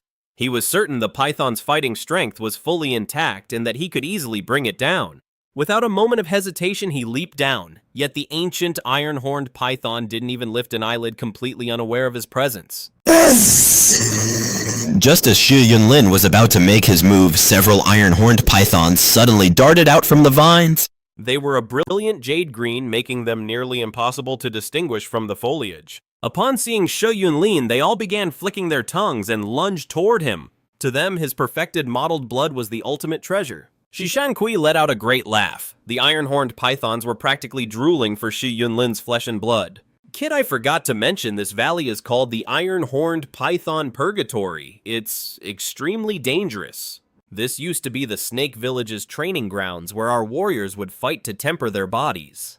Every single clan member who has perfected their mottled blood has endured 7 days here. Whether or not you can escape, well, that's up to fate. Bull. Shi Yunfeng chuckled and turned away while Shi Yunfeng acted as if Shi Yunlin didn't even exist. He may have looked friendly, but he was anything but. Since Shi Yunlin had the audacity to ask for the snake's gallbladder, he deserved to be taught a lesson. Big brother, do you think Shi Yunlin can get out? Shi Yunfeng laughed. It doesn't matter. Shi Yunfeng spoke, take the Snake Village's 100 elite warriors and set an ambush at the Three Rivers estuary. You must remain concealed. Whatever you do, do not alert the enemy. Yes, sir. Shi Yunfeng's expression grew serious. Once the main force has departed, we will follow. The Grey Blood Bodhi has appeared. We wait for an opportunity to seize it. The matter of the Grey Blood Bodhi is of the utmost importance. We must proceed with caution. Shi Yunfeng instructed, bring the nation-returning staff and wear the grey-hide armor. It is the most powerful equipment forged from grey aura. Go to the Ancestral Hall and retrieve the gear, Shi Yunfeng commanded. Shi Yunfeng, however, walked toward a cave deep within the snake boneyard. The cave was dark, wet, and slippery, but Shi Yunfeng navigated it with ease. At its end was a bottomless black pool with an altar before it covered in bone and gore. This was the sacred ground where the Snake Village made offerings to its spirits. Lurking within the pool was the Grey Gathering Spirit on the verge of transforming into a flood dragon. My lord, will the Grey Blood Bodhi be effective? But it is coveted by many factions. Shi Yunfeng knelt and began to pray. Grant me your power and I will surely reclaim the complete Bodhi. Order the Moon Emperor to follow the team in secret. As soon as the words left his lips, the black pool began to churn as bubbles burst on its surface. Shi Yunfeng kowtowed again and again as a massive wave erupted from the pool. Black water rained down and he opened his mouth to drink it in. As if absorbing a priceless treasure, his green hair began to darken to an inky black. The small green snake in his hair also turned black and coiled itself around his arm. Shi Yunfeng's single eye snapped open. That once murky eye had transformed into the vertical pupil unique to serpents. Meanwhile, in a clear water pool, a fair-skinned girl named Shi Zelen swam playfully alongside a brilliantly colored venomous snake. The cold blood of the snake made the frigid water feel even colder. But for her, this was the perfect fuel for her unique cultivation. The injured iron-horned python Little Hay flicked its tongue, communicating with her. Might as well go see the show. Shi Zelen rose from the water, her posture as graceful as a willow tree. Her thin, golden gauze dress highlighted her bewitching figure. She gave the iron-horned python a gentle pat on the head. She decorated her hair with flowers for the road and painted her nails a lustrous jade green. Back in the iron-horned python purgatory, the battle was fierce. Shi Yunlin wielded a short spear in each hand. He tore through the pack of pythons, his spears dripping with thick green blood, laughing like a madman all the while. Covered in blood and grime, he looked like a demonic dragon. "Brother, hurry up and run, don't get bogged down in the fight," Shi Yunhai screamed. Getting out of there was the top priority. "Run, I haven't had my fill of killing yet." Shi Yunlin scoffed his twin spears, moving like fangs, tearing the iron-horned pythons to pieces. The Snake Village warriors muttered to one another, "This kid, he's a true lunatic. He must be eliminated, otherwise he'll become a grave threat." All of them knew that Shi Yunlin had plenty of opportunities to escape. Yet he insisted on this bloodbath. It was clear he was in complete control and no one could stop him even if they tried. Shi Yunlin's eyes were locked on Shi Yunlin, her heart starting to pound for some unknown reason. This man was completely different from the spineless fools who usually groveled at her feet. She felt an urge to reach out and touch his blood-stained chest. "Xiaohei, go get your revenge." Shi Yunlin chuckled. But Xiaohei cowered, the wound from Shi Yunlin's previous attack still aching. "You little coward! With my help, what are you afraid of?" Shi Yunlin bit her finger, smearing her venomous blood onto Xiaohei's fangs. "Sink your teeth into his chest." She desperately wanted to mar that perfect physique with a few scars. Empowered by the venomous blood, Xiaohei summoned its courage and lunged for Shi Yunlin's chest. But in Shi Yunlin's eyes, the creature's attack was full of openings. He sidestepped the fangs and with a swift thrust of his short spear pierced Xiaohei's eye. He then leaped back, held up the snake's eye, and ate it with a sickening crunch. The crowd was horrified. Shi Yunlin shot to her feet, stunned. How could her venom be useless? Shi Yunlin pulled 12 short spears from his back and expertly drove them into the stone wall, creating a makeshift ladder. With a spear in each hand, he began to climb. The horned pythons finally reacted, swarming after him. "Miss, I'll be borrowing this." In a flash, Shi Yunlin was right in front of Shi Yunlin. He ripped a piece from her green dress, used it to bandage a wound on his arm, and then simply walked away. The snake villagers cursed in anger. "Don't bother chasing him," Shi Yunlin said, shaking her head. "He won't live. My dress is laced with a lethal poison. The moment it touches an open wound, death is certain." Meanwhile, Shi Yunhai clutched the gray serpent egg, complaining, "Man, what took you so long? You got out of there pretty fast." Shi Yunlin chuckled. "Smart move. If you hadn't slipped away, you'd be dead by now." "If it weren't for me, you'd be the one who's dead," Shi Yunhai retorted. "So what do we do with this serpent egg? A gift from the snake village has to be a trap. We should take it back and ask Lord Jilling." "We can't just throw it away," Shi Yunlin said. "That Shi Shanting, this is an open trap," Shi Yunhai cursed. They couldn't get rid of it, but they couldn't trust it. If it hatched, it could be a threat. If it didn't, it could be part of some secret curse. "Shi Shanting is far more cunning than Shi Shankui," Shi Yunlin reflected, speaking from experience. He couldn't figure out Shi Shanting's plan. Meanwhile, Shi Yunhai secretly took out the piece of fabric and sniffed it. "Ah, it smells so good," he said with a dopey grin. He was immediately poisoned and collapsed to the ground. Shi Yunlin hoisted both Shi Yunhai and the serpent egg and made a day-long journey back to Stone Village. He carefully hid the poison fabric. Having once consumed the poison heartgrass, he himself was immune to all venoms. When Shi Yunfeng saw Shi Yunhai foaming at the mouth with a dark greenish substance, he panicked. "Brother, what happened?" "Don't touch him." Shi Yunlin carried him before the altar. "Willow deity, I beg you for a cure to save his life." He plucked a willow leaf, chewed it into a pulp, and placed it inside Shi Yunhai's mouth. A moment later, color returned to Shi Yunhai's face as the poison vanished completely. Shi Yunlin jumped into the village pool to wash off the blood, his powerful physique drawing the secret glances of the village women. He told Shi Yunfeng that not only had the snake village called off their attack, but they wanted to form an alliance and had sent the gray serpent egg as a gift. Shi Yunfeng was skeptical at first, but upon seeing the egg, he sensed it could be a valuable asset. "But we need Lord Jilling's permission first." The gray serpent egg was placed before Lord Jilling. The willow deity and the blood-colored stone showed no reaction, but the branches of the great willow tree began to tremble. Its roots then snaked around the serpent egg, sensing the vibrant life force within. It could even communicate with the unborn creature, though the method for doing so was still unclear. The deity then buried the egg in the soil as if to test whether it could be hatched. Seeing the willow deity accept the egg, Shi Yunlin breathed a sigh of relief. It seemed the egg held no hidden dangers after all. Shi Yunfeng was overjoyed. "This will be a great asset to Stone Village. Has Yunhai woken up yet?" Shi Yunlin nudged the feigning sleep Shi Yunhai with his foot. Get up, we need to head to the Ying tribe.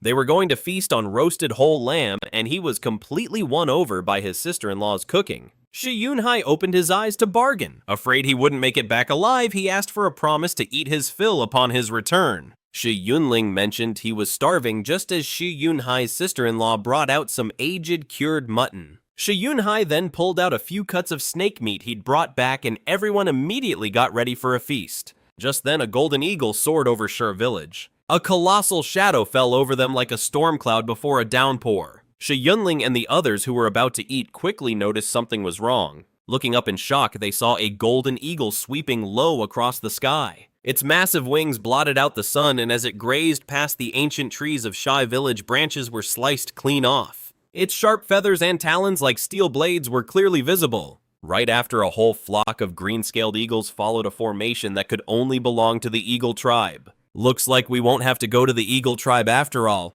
Shi Yunling wiped his mouth and took a swig of strong liquor. They've come to us! The golden eagle landed with a powerful flap of its wings. It kicked up a whirlwind of leaves and dust, forcing the villagers to shield their eyes as the eagle held its head high with arrogance. A young man in golden armor carrying a golden blade on his back leaped down. It was none other than Ying Xianfei, the youngest son of the eagle tribe's chief. He and Shi Yunling had known each other since childhood. They fought constantly, and Shi Yunling always called him Dumb Xiang. Behind him, the green-scaled eagle warriors fell into a neat formation. Their armor was woven from green-scaled eagle feathers impervious to blades and axes. Where's your chief? Ying Xianfei demanded with a flourish of his blade. Get out here and face me! Ying Xianfei, what do you want? Shi Yunling stepped forward without a trace of fear. Little Shi, where's your old man? Ying Xianfei sneered. I heard he went off to hunt some sheep. Dumb Xiang, what the hell are you really here for? Shi Yunling sighed. You want to try calling me that again? Veins bulged on Ying Xianfei's forehead and the hand gripping his blade trembled. Hey, don't get so worked up. Shi Yunling chuckled. We're brothers, aren't we? Right, we're brothers, Ying Xianfei sneered. From this day forward, I'll be the chief of Shi village, so of course we're brothers. Are you drunk or just sleep-talking? Shi Yunling laughed. Little Shi, what makes you think you can stop me? Ying Xianfei said smugly. After the battle with the wolf pack, Shi village suffered heavy losses and your old chief has already fled. You people don't even have a single warrior at the speckled blood level. Your only choice is to submit to the eagle tribe, otherwise you'll be swallowed up by Snake village sooner or later. If you join us, nothing in Shi village will change. I'll just be the chief in name only. Shi Yunling understood perfectly. The eagle tribe clearly had no idea that he had already reached the speckled blood level. And what if Shi village doesn't want to join, he asked. For friends, we have good wine. For enemies, we have long blades. Ying Xianfei laughed. You choose. We have wine right here, Shi Yunling replied. I choose the long blades. Shi Yunling's tone was firm.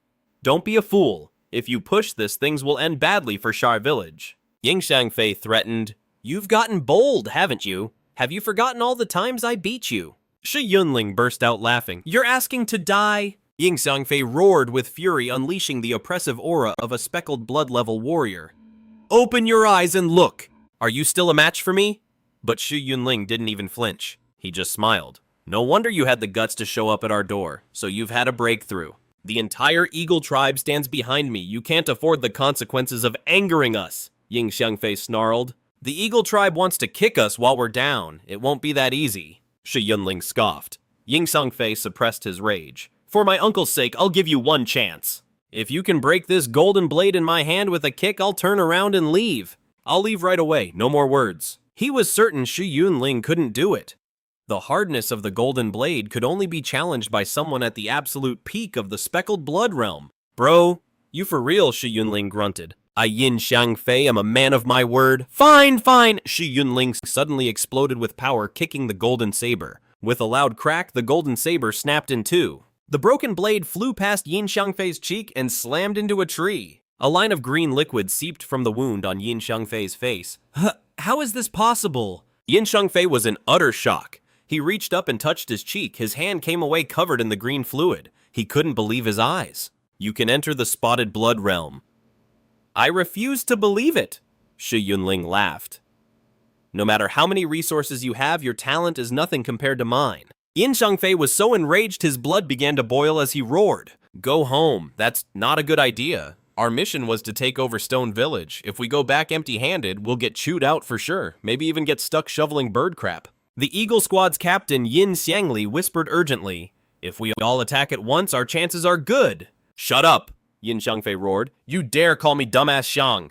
Say it one more time and I'll end you." Yin Xiangli immediately fell silent. Yin Xiangfei hesitated for a moment, then looked at Shi Yunling.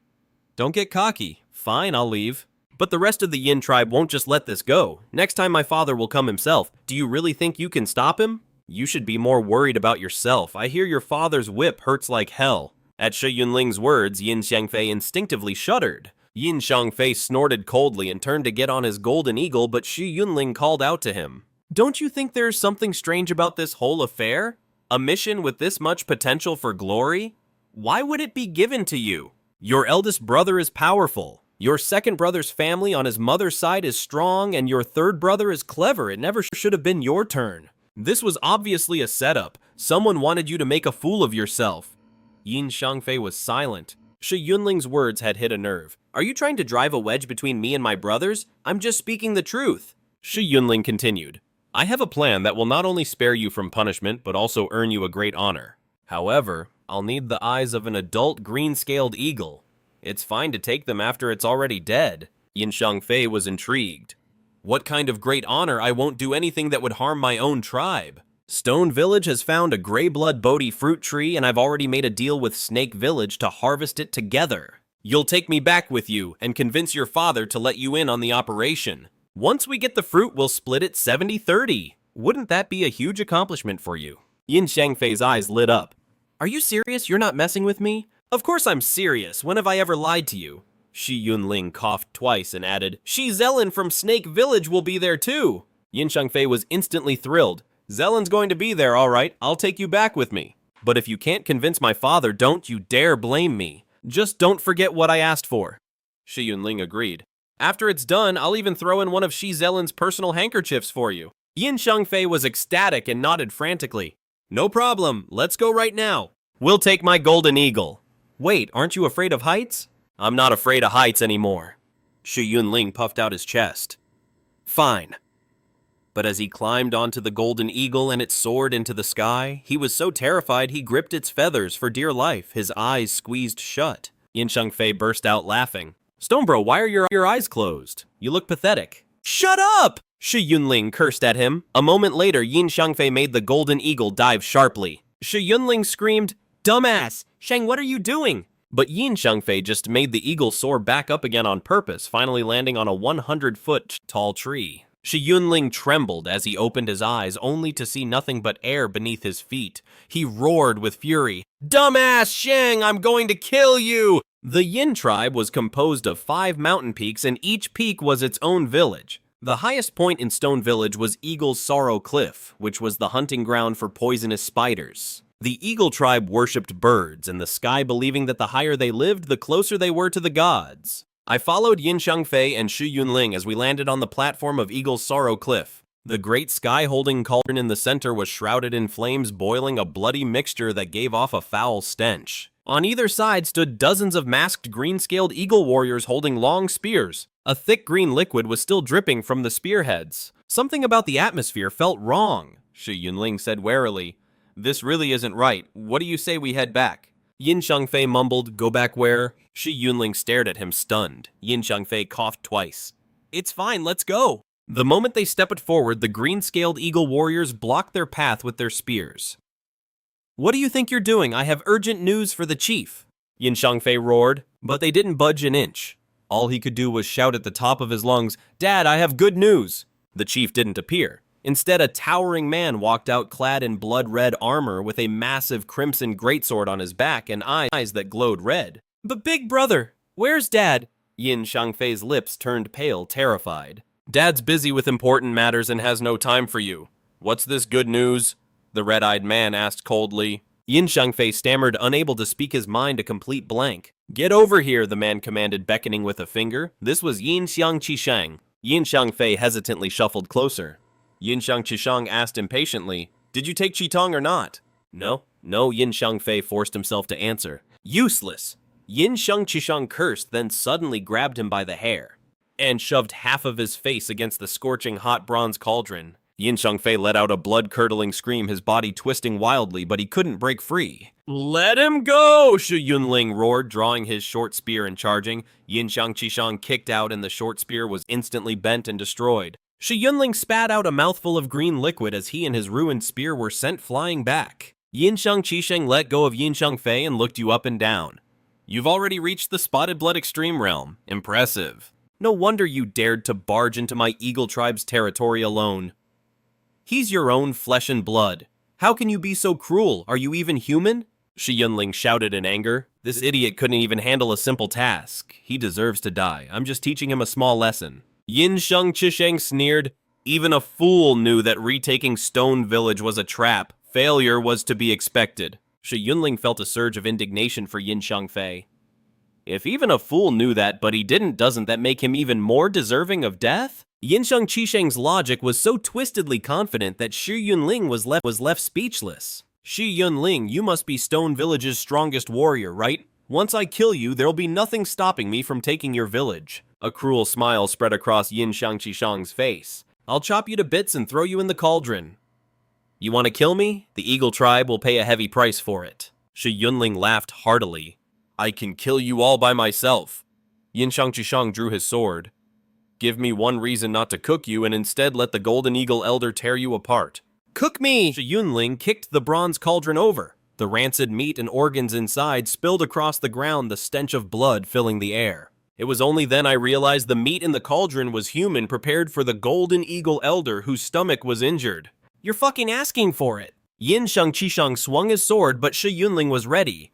He grabbed Yin Xianfei and through him used his short spear to force a moment's hesitation and then dashed into the chief's stone house. He had no other choice. Running meant certain death. His only chance was to gamble on what was inside. The sacred healing herb Blood Bodhi. Does the Eagle Tribe want it or not? Shi Yunling shouted as he burst into the house, but he found the chief wasn't there, only a group of white-haired elders. Yin Xiangqisheng charged in after him, his greatsword swinging straight for Shi Yunling. "Elders, the fool walked right into our trap. Grab him now, don't let him speak." A white-haired elder spoke slowly. "He is at the Spotted Blood Extreme Realm." Hearing this, Yin Xiangqisheng, the same man who had once defied the elders at the blood sacrifice, retracted his sword and quickly spoke. "There's a priceless medicinal herb, and only I know where it is." Shi Yunling deliberately paused, looking at the old man. "I am Yin Changli, commander of the Golden Condor Guard. I hold some sway in the Yin tribe," the old man chuckled. "Sky Splitter, Sun Chaser, Rainburner, River Cleaver, you must be—" "Yin Changli, the #1 war god of the Yin tribe," Shi Yunling exclaimed in shock. "Let me see that Sky Splitter short spear of yours." The surrounding elders erupted in anger, but Yin Changli remained calm. He simply whistled. A massive golden condor leaned its head down and spat out 2 golden short spears which plunged deep into the stone ground. "So these are the spears that killed the white-furred ancient ape?" Shi Yunling asked, giving one a swing. "The very same. If you like them, they're yours," Yin Changli said with a smile. "Really?" Shi Yunling's face lit up with surprise. "My sincerity depends on yours," Yin Changli said calmly. Shi Yunling immediately spilled the details about the medicinal herb. His plan was obvious: use the Yin and Snake tribes to buy 10 days' time. It was a chance for Stone Village to catch its breath. "You can have the Sky Splitter spears, but if you fail to retrieve the herb, they must be returned," Yin Changli stated. "Thank you, Elder Yin Changli." Shi Yunling set down the Sky Splitter spear. Yin Xiangqisheng roared in fury. "Qisheng, the mission takes priority," Yin Changli said coolly, and Yin Xiangqisheng instantly went quiet. Then Yin Changli gave him his orders. "Take 3 Golden Condor Elders and the 100-man Blue Spirit Eagle Squad. Leave immediately to retrieve the herb." "But that's not the agreed-upon time. Will the Snake Tribe be ready?" Shi Yunling frowned. He instantly realized Yin Changli was forcing their hand. "The Grey Blood Bodhi is vital to the Snake Tribe. They'll rush to get here." Yin Changli patted his shoulder. Shi Yunling's heart sank. Yin Changli seemed amicable, but he was far more treacherous than Yin Xiangqisheng. Giving me the spear was a deliberate ploy to provoke Yin Xiangqisheng into trying to kill me. "I have one request. Take Yin Xianfei with you," Shi Yunling said. "He's not well yet," Yin Changli replied unconcerned. "The burn salve from Stone Village will help him recover quickly. He'll be steady enough to ride a golden condor." Shi Yunling insisted, taking out the salve and applying it to Yin Xiangfei's face. The unconscious Yin Xiangfei quickly came to. Yin Xiangfei, are you willing to go retrieve the medicinal herb? Yin Changli asked. No, my face is ruined. I just want to jump off a cliff, Yin Xiangfei cried. A cliff? Go to Gloomfang Cliff, it's a quicker death, Yin Changli said coolly. You idiot, getting this herb is... Your chance for a comeback. Shi Zelin from the Snake Tribe will be there. Have you forgotten your plan? Shi Yunling whispered urgently. Shi Zelin, Yin Xiangfei's fighting spirit ignited. I'll go. Yin Changli waved his hand impatiently. Go then. Don't disgrace the Yin tribe. You're coming back to Stone Village with me. Our hunting party has to mobilize too, and they'll need the Blue Spirit Eagles. Shi Yunling said to Yin Xiangfei. Tossing him more salve, he added, Tell the Blue Spirit Eagle Riders to fly slow. My people aren't used to it. No problem. Yin Xiangfei readily agreed. The people of Stone Village aren't fit to ride Blue Spirit Eagles. Absolutely not, Yin Changchishang said coldly. That's too slow. They'll never keep up. Shi Yunling frowned. So we have to find our own way. The three clans are forming one party and I am in command. All you have to do is obey, Yin Changchishang added with a sneer.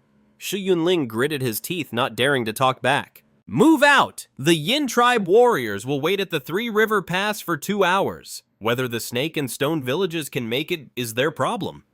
Shi Yunling, Yin Xiangfei, you're with us, Yin Changchishang finished with a sharp whistle. 3 enormous golden condors descended, each carrying a white-haired elder. Yin Xiangfei summoned his own smaller golden condor as well. I climbed onto the condor with Shi Yunling, knowing that the situation had already spun out of his control. The golden condor beat its wings and soared into the sky. Shi Yunling nervously gripped its feathers. Yin Xiangfei whispered, Brother Stone? You need to be careful. My older brother, he might try to kill you for those spears. Do you hate your brother? Shi Yunling asked. Fear flashed in Yin Xiangfei's eyes. I'm scared of him. Right, he growled through gritted teeth. I want to kill him. Yin Xiangfei's words completely shocked Shi Yunling. He never expected this kid. He had such fighting spirit. His own brother had bullied him since he was a child. Anyone would harbor resentment. But Yin Xiangfei's power level was low, and though his mother's clan was strong, they were too far away to do him any good against his clever and cruel older brother Yin Xiangji. All he could do was bow his head and endure it. Are you kidding me? Shi Yunling asked, testing him. I'm not kidding, Yin Xiangfei roared. If I get the chance, I will definitely kill him. Killing his brother would not only be his revenge, it would also prove his own worth. No one in the tribe would dare look down on him again, and his father and uncles would finally have to see him in a new light. A flicker in Shi Yunling's eyes revealed his mind at work calculating how he could use this situation to take the prize for himself. Just as he was about to probe further, Yin Xiangfei suddenly sighed. But it's impossible. I'll never get the chance. Why not? Shi Yunling pressed. He's the commander and he's practically invincible. He'd never give me an opening. Yin Xiangfei knew his older brother was unbeatable. Smart people often die from their own arrogance. Shi Yunling's tone shifted, but the wind was howling and Yin Xiangfei didn't catch what he said, so he said no more. After flying for half a day, the group arrived at the confluence of 3 great rivers. Strange rocks jutted out from the water where fat black fish swam between them. A golden eagle landed by the riverbank, snatched up a black fish and swallowed it whole. The other birds of prey dove into the water to hunt as well. A murderous aura hung in the air among the green leaves. After waiting for an hour, Yin Xiangji reached out and casually choked a black snake to death. The 3-river confluence was teeming with them. You could see them slithering in the water and even among the schools of fish. The Stone Clan and the Serpent Clan aren't here yet. We're going on ahead. You're in that much of a hurry, aren't you afraid you'll pay for it? Shi Yunling scoffed. You have no allies, no guardian beasts. You're trying to pull a fast one, but you'll just end up losing everything. Heh, Yin Xiangji sneered. I'm not as stupid as you. He still had 3 golden eagle elders behind him and was confident they could handle any ferocious beast. About half an hour later, Yin Xiangji leaped onto his golden eagle. Let's go, it's time. His so-called waiting was just a pretense to let the eagles rest. Shi Yunling lead the way. He ordered Shi Yunling, the only one who knew the location, to guide them. Shi Yunling reluctantly climbed onto a golden eagle. The high-altitude flight made him dizzy. Yin Xiangfei steered his eagle, leading them away deeper into the great wilderness. Only after they were gone did the black-armored warriors of the Serpent Clan and their giant gray pythons emerge from the clouds. Second Master, the Yin tribe is trying to get there first. What should we do after them? Shi Yunfeng didn't hesitate for a second. Luckily, the Serpent Clan had come prepared. After 7 days of flying, the Yin tribe arrived in the skies above the Treasure Island. As expected, it would take half a month, maybe even a full month, for the Serpent and Stone clans to catch up without the Horn Token. The Yin tribe had plenty of time to hunt the beast, and claim the Grey Blood Bodhi all for themselves on scout ahead. Yin Xianxia blew a whistle and an azure spirit eagle weaved through the dense forest before returning with a report. There's a juvenile gray python. No adults. Yin Xianxia noted cautiously to himself, the pythons must all be from the same mother. It hasn't spotted us. Go check again. The lead azure spirit eagle dove deeper into the forest. Where's the treasure? Yin Xianxia asked. The azure spirit eagle didn't find the Grey Blood Bodhi. It's in the Grey Python's cave, Shi Yunling answered truthfully. The Grey Blood Bodhi was nourished by the true blood of a Grey Python after it transformed into a flood dragon. Its descendants rely on it for a chance to transform as well. You, go find the cave. If you can't find it, I'll slaughter you. Yin Xianxia said, his eyes ice cold.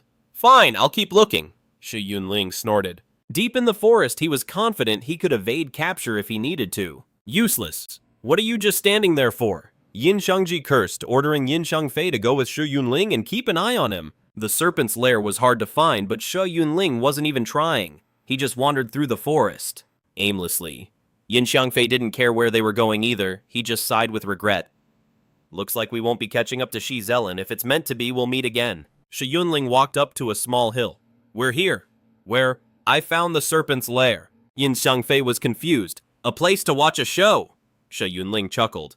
Your older brother is about to hunt the Grey Python. A 6th-rank Grey Python weighs tens of thousands of pounds. But that's no challenge for Yin Xiangqi. Plus, with the Golden Eagle Elders here, it's no problem. Yin Xiangfei yawned, bored. Birds of prey are the natural enemies of snakes anyway. Shi Yunling's eyes narrowed. Was Yin Xiangqi really going to hunt it alone? He raised his heavy sword and slowly approached.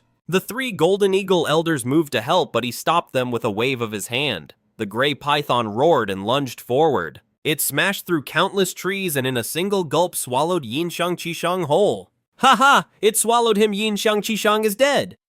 Yin Xiangfei was ecstatic. My chance of becoming the clan chief just got a whole lot bigger. Shi Yunling paid him no mind. There was no way Yin Xiangqi would die so easily. With a loud crash, the Grey Python slammed to the ground, writhing in agony. It crushed several trees, smashing a few wild boars into paste. With a whoosh, a green flame erupted from within the python's belly. A wide gash ripped open, and Yin Xiangqi climbed out greatsword in hand. He was covered in green fluid, laughing maniacally. This young chief was ruthless both to others and to himself. He clearly could have killed it easily, yet he chose to let it swallow him. Was it extreme confidence or just madness? Its belly torn open, the Grey Python fled into the dense forest in terror. Yin Xiangqi wiped off the filth and ordered, after it, it's definitely heading back to its cave. The elite warriors immediately gave chase. Yin Xiangfei was dumbfounded, his heart filled with disappointment. He even survived that. What a monster. Oh, let's go, we'll see if they found the cave, Shi Yunling said. The direction the python fled was exactly where its lair was. He had known all along, but hadn't said a word. The 2 of them followed the tracks to the mouth of a cave. Yin Xiangqi and his men had it surrounded. Shi Yunling, did you deliberately hide this from me to stall for time? Yin Xiangqi sneered. And what was the result? Did the Snake Clan show up? I didn't know the exact location, Shi Yunling replied. Doesn't matter. I'm the winner either way, Yin Xiangqi said smugly. The Grey Blood Bodhi is mine. He planned to take the treasure all for himself, unwilling to even share it with his own eagle tribe. Once I get the Grey Blood Bodhi, I can break through to the Cave Heaven realm. He rambled on, convinced that his absolute power could crush anything. Shi Yunling's heart was in turmoil, but he calmly said, then go ahead and see for yourself. It made no difference to him. If Yin Xiangqi took the treasure for himself, it would inevitably lead to a fight to the death with the Snake and Ant clans. The Ant clan could then use the opportunity to launch a sneak attack. The cave is dangerous. Send a few warriors in to check it out. A Golden Eagle Elder suggested. No need. Yin Xiangqi stepped forward, intending to investigate himself despite sensing the terrifying aura within. He was supremely confident in his own strength. You mustn't, young chief. Your life is too precious. The elders all blocked his path, refusing to let him take the risk. What's there to be afraid of? It's just a big worm. Yinsheng Qisheng ignored them and walked straight into the cave. The three elders were helpless, but they couldn't help but admire his courage. With a young chief like him, the Eagle tribe was destined to rival the ancient kingdoms. Yin Xiangfei, however, gritted his teeth filled with jealousy. Shi Yunling patted him on the shoulder. He sighed inwardly. This man didn't even have the right to be jealous. Think he'll make it out? Shi Yunling asked with a smile. Of course not, Yin Xiangfei snapped. He'll pay the price for his arrogance. The dark cave was like the maw of a great beast. Yin Xiangfei stared at it intently, hoping with all his heart that Yinsheng Qisheng would meet his end inside. For a time, sounds of struggle and hissing roars echoed from the cave, but after half an hour, it all fell silent. A few moments later, Yinsheng Qisheng emerged holding his sword in one hand and the head of the massive gray python in the other, dripping with green fluid. He looked like a demon from the underworld. Ha ha! A mere beast slain by my hand! Everyone fell to their knees and cheered, all except for Yin Xiangfei and Shi Yunling, who remained standing. Yin Xiangfei hastily dropped to his knees, crying, Big brother, your divine might is immeasurable. I was so stunned I was frozen in place. With a ferocious scowl, Yinsheng Qisheng snorted and ignored him, fixing his gaze on Shi Yunling. You refuse to submit. And what difference would it make if I did or didn't? Shi Yunling retorted. You think hunting a gray python is nothing special? Yinsheng Qisheng laughed, taking out a vibrant green leaf. Take a look, what is this? The leaf was brimming with life. Shu Yunshao also looked shocked. He had actually obtained the gray blood bodhi. Not bad, you've got a good eye, Yinsheng Qisheng said with approval. Brother, since you found the spirit herb, why didn't you just take it? Yin Xiangfei was confused. He thought they would just head back immediately. You idiot, so short-sighted, only seeing petty gains. Yinsheng Qisheng snapped. A spirit herb is a petty gain. Yin Xiangfei was even more bewildered. Shut up. Yinsheng Qisheng couldn't be bothered to explain. But the Golden Eagle Elder understood instantly. He wasn't just baiting the adult gray python, but also the hunting parties from Snake Village and Eater Village. By leaving the spirit herb, the target for Snake Village and Eater Village would be the adult python. Fighting it would surely leave them severely weakened. If he took the herb, their target would become the Eagle tribe instead. It was a ruthless plan to kill with a borrowed knife. The elders all marveled at the young chief's quick and brilliant mind. Yinsheng Qisheng waved his hand, ordering everyone to rest. After flying for 7 days and fighting a huge battle, everyone was completely exhausted. The green-scaled eagles were incredibly fierce. After a period of rest, Shi Yunling had already seen through his plan. But it posed no threat to Stone Village. They didn't have much desire for that spirit herb anyway. In the mud, one of Shi Shankai's eyes slowly opened. He had been staring at Yinsheng Qisheng the whole time. The fact that the man wanted to pick the spirit herb was a good thing for Snake Village. He saw through the scheme instantly, but he had no choice but to walk into the trap. The Grey Blood Bodhi was an obsession Snake Village had held for hundreds of years. It could help a gray python transform into a Geo-Dragon. He could also use it to secure his position as village chief. Second Master, should we take this chance to grab the spirit herb? His subordinate asked. No. Shi Shankai shook his head. Yinsheng Qisheng has set traps and the adult gray python is just around the corner. The people of Snake Village could keenly sense its potential to become a Geo-Dragon, a power far beyond any python in their own village. They would stay put. Shi Shankui snorted coldly. He'd let Yinsheng Qisheng fight the gray python first. Soon, the adult gray python arrived roaring. It ravaged the land in grief and fury, smashing boulders and ancient trees and gouging countless craters in the earth. Half a day later, it lay motionless with the corpse of its young in its mouth guarding the gray blood bodhi. Yinsheng Qisheng deliberately pretended to be weak, saying to his elders, This beast, it's too powerful.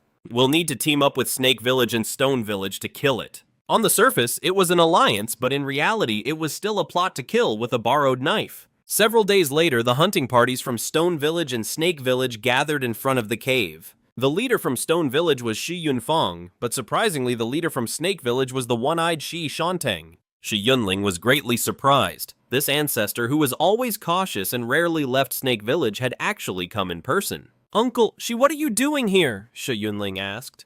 The stakes are too high, I had to come. Shi Yunhai's expression hardened. He had originally planned to be the Oriole waiting in the wings, reaping the rewards from the shadows. But Yinsheng Qisheng had thrown the situation into chaos, forcing him to lead his team into a fierce battle. In the end, they had lost the advantage. The Eagle tribe had already killed the young gray python. They had even found the gray blood bodhi, putting Snake Village on the back foot. Shi Yunfeng, the adult gray python, is in the cave guarding the gray blood Bodhi. Your snake village knows gray pythons best. With our 3 villages allied, how about Snake Village leads the main attack, Xianxia proposed? Alright, Shi Yunfeng nodded. We'll lead the main attack, but we get a bigger share of the spirit herb, right?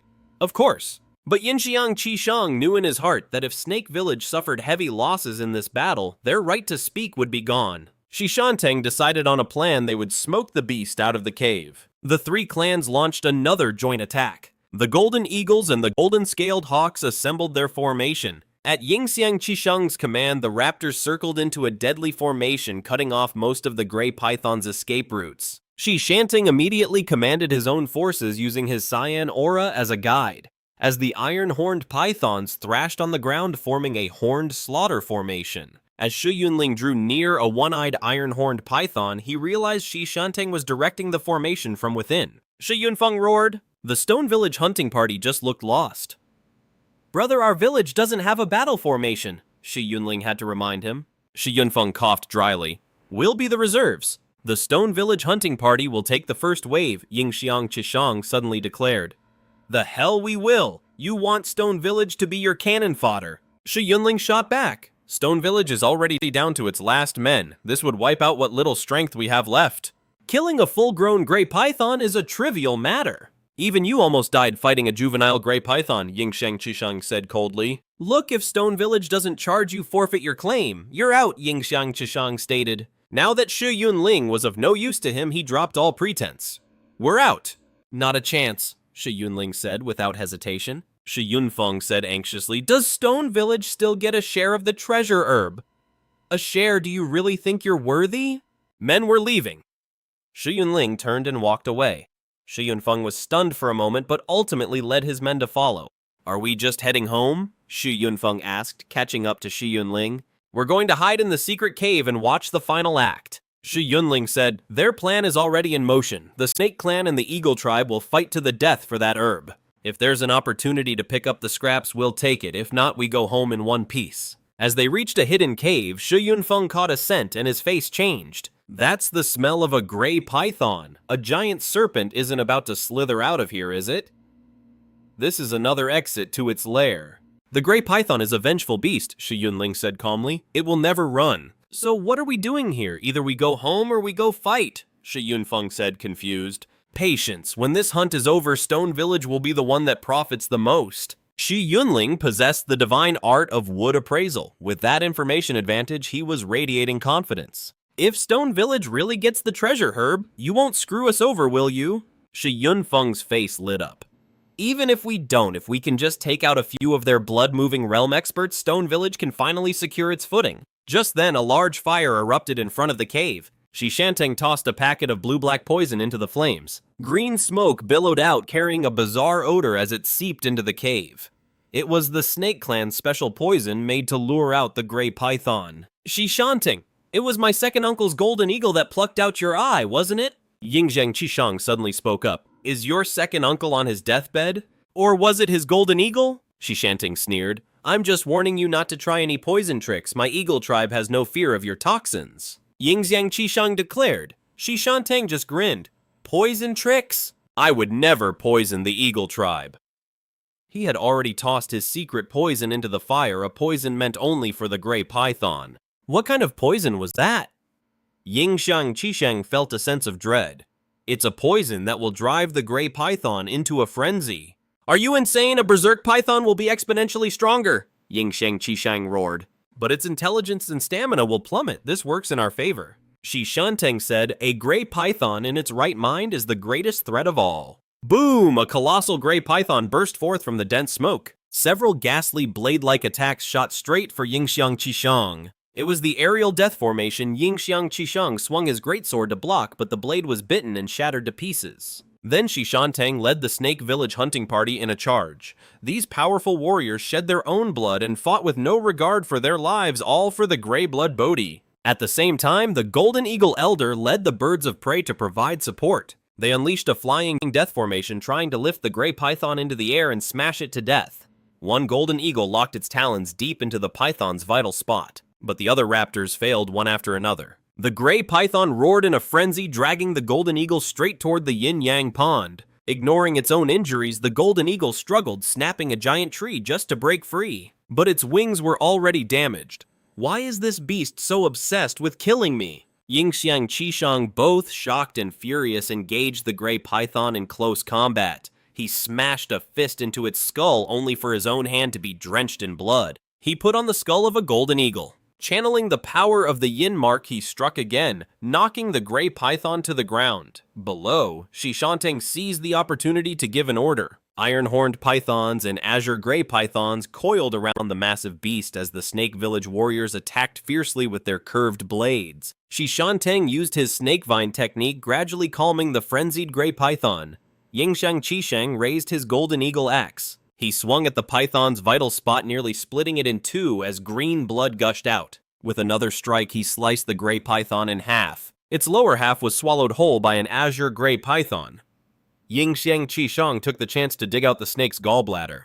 But unexpectedly, the python's spirit lashed out in a final counterattack, crushing the golden eagle elder's wings in its jaws and coiling around his body.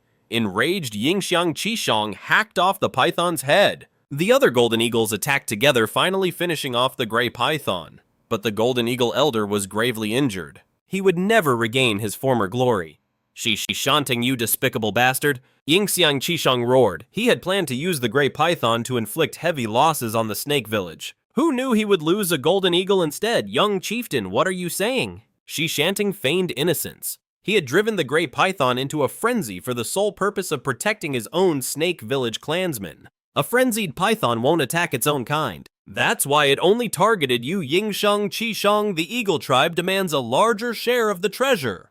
Yingxiang Qishang declared. Our Snake Village led the main assault, but we won't ask for much, Shi Yunfeng replied. We led the assault, so we deserve more, Yingxiang Qishang shot back.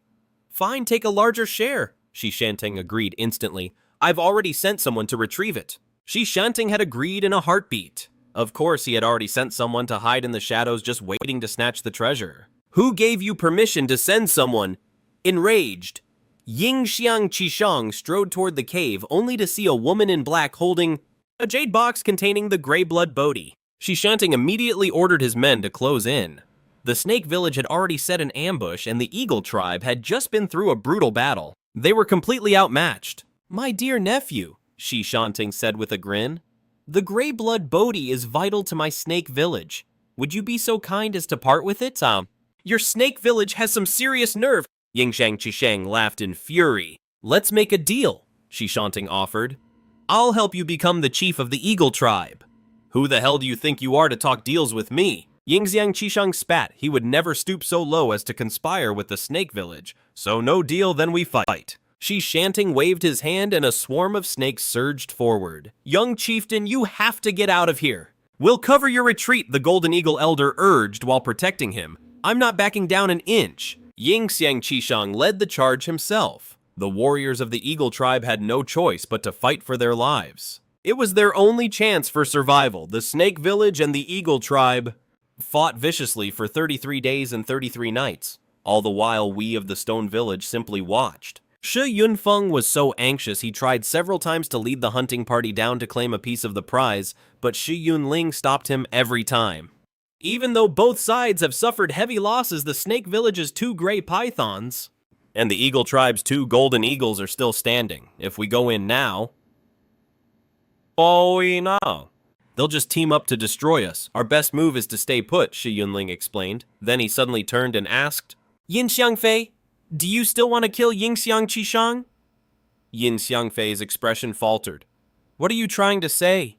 Your chance may be coming soon. Shi Yunling laughed. Yingxiang Qishang might be strong, but the Serpent Village has already worn him down. Yin Xiangfei's face was full of hesitation. He hated Yingxiang Qishang, but he couldn't bring himself to kill his own kin, and he didn't think he was strong enough to hunt down the tribe's chosen prodigy. Just then, Shi Yunling asked, Shi Yunfeng, where are the short spears Uncle He forged for me? The spears, Shi Yunfeng called out. One of the hunters walked over carrying a wooden rack. Stuck into it were spears made from the spine of a snow wolf king. They were pitch black, forged by Uncle He. Shi Yunling pulled one out. The slightest touch was enough to break the skin, drawing a bead of blood. Shi Yunfeng then kicked over a wolf-bone bow, drawing it back with a hum that seemed to shake the very forest. Uncle Hai worked day and night, Shi Yunfeng said. 3 blacksmiths died from exhaustion. Don't grieve, Yunling. They didn't die for nothing. These weapons will protect our stone village. He's here, Yin Shang Qishang, Shi Yunfeng suddenly hissed. Just as he said that, Yin Shang Qishang came stumbling into view running for his life. His golden eagle mount was missing a wing, and he himself was covered in filth from his nostrils. Dripped a toxic green fluid. He's poisoned. I'm gonna go finish him off. Shi Yunfeng yelled, about to charge out. You don't have the teeth for it. Shi Yunling stopped him. The Yin clan's resistance to snake venom is nothing compared to his, otherwise Yin Shang Qishang wouldn't be in this sorry state. At Shi Yunling's command, the archers let their arrows fly. Thick shafted arrows tore through the leaves, heading straight for Yin Shang Qishang. Though he dodged frantically, he still took 3 hits. One pierced his left arm and another struck his chest. Only the arrow aimed for his left eye barely missed. Yin Shang Qishang ripped the arrows out, hurled them back and roared, You dare ambush me! Shi Yunling caught the arrow and slowly stepped out. You can't beat me anymore, you despicable coward! You're all despicable cowards! Yin Shang Qishang seethed furious and panicked. The serpent village ambushed him and now the stone village was kicking him while he was down. Don't get so worked up, Shi Yunling said with a smile. Hand over the treasured medicine and I might let you walk. Huh! Yin Shang Qishang laughed maniacally. Shi Yunling don't think you're so smart. If I die, you think your stone village will survive. The stone village, the serpent village. You're all going to die. Prepare to face the wrath of the Yin clan. Shi Yunling drew one of the black short spears. That won't be any concern of yours, once you're dead. You think you can kill me? Who the hell do you think you are? You're not worthy. Yin Shang Qishang was still arrogant. Let's find out. Shi Yunling hurled several short spears in quick succession. Each one flew towards a vital point, but Yin Shang Qishang activated an ancient inscription, knocking them all aside. Pathetic. Is that all you've got? Any other weapons? Yin Shang Qishang sneered, picking up one of the spears and twirling it. Did you forget I still have the Sky Splitter spears? Shi Yunling drew 2 golden short spears. They were a gift from Yin Chang Li, the very weapons Yin Shang Qishang had always coveted. Good, good, good! Yin Shang Qishang laughed wildly, but you want to kill me with the Sky Splitter spears? Excellent. Instead of retreating, he charged forward. The 2 clashed their short spears, striking with a shower of sparks, attacking each other like a storm of wind and thunder. Shi Yunling was secretly amazed. Even in this state, Yin Shang Qishang's combat prowess was still terrifying. But Yin Shang Qishang's attack was just a feint. After throwing his spear, he turned and fled. Turning your back to me is a bad habit. Shi Yunling hurled the Sky Splitter spears. The first one slammed into his protective talisman. The second one struck true, hitting Yin Shang Qishang. The yin-yang ruler on his back spat out a green liquid as he pulled out a long spear and hurled it at Shi Yunling, trying to slow him down. But Shi Yunling didn't give chase. He was waiting to see what Yin Yang Fei would choose to do. Big brother, I'm here to save you, Yin Yang Fei said, helping Yin Yang Qishang to his feet. My golden eagle is still here. We can get back to the tribe. You useless piece of trash. You're only showing up now. I was about to get killed. Yin Yang Qishang raged. Big brother, don't be angry. The timing is actually perfect. Yin Yang Fei's expression soured. Perfect, perfect my ass. Yin Yang Qishang started to retort, but suddenly felt a cold chill in his chest.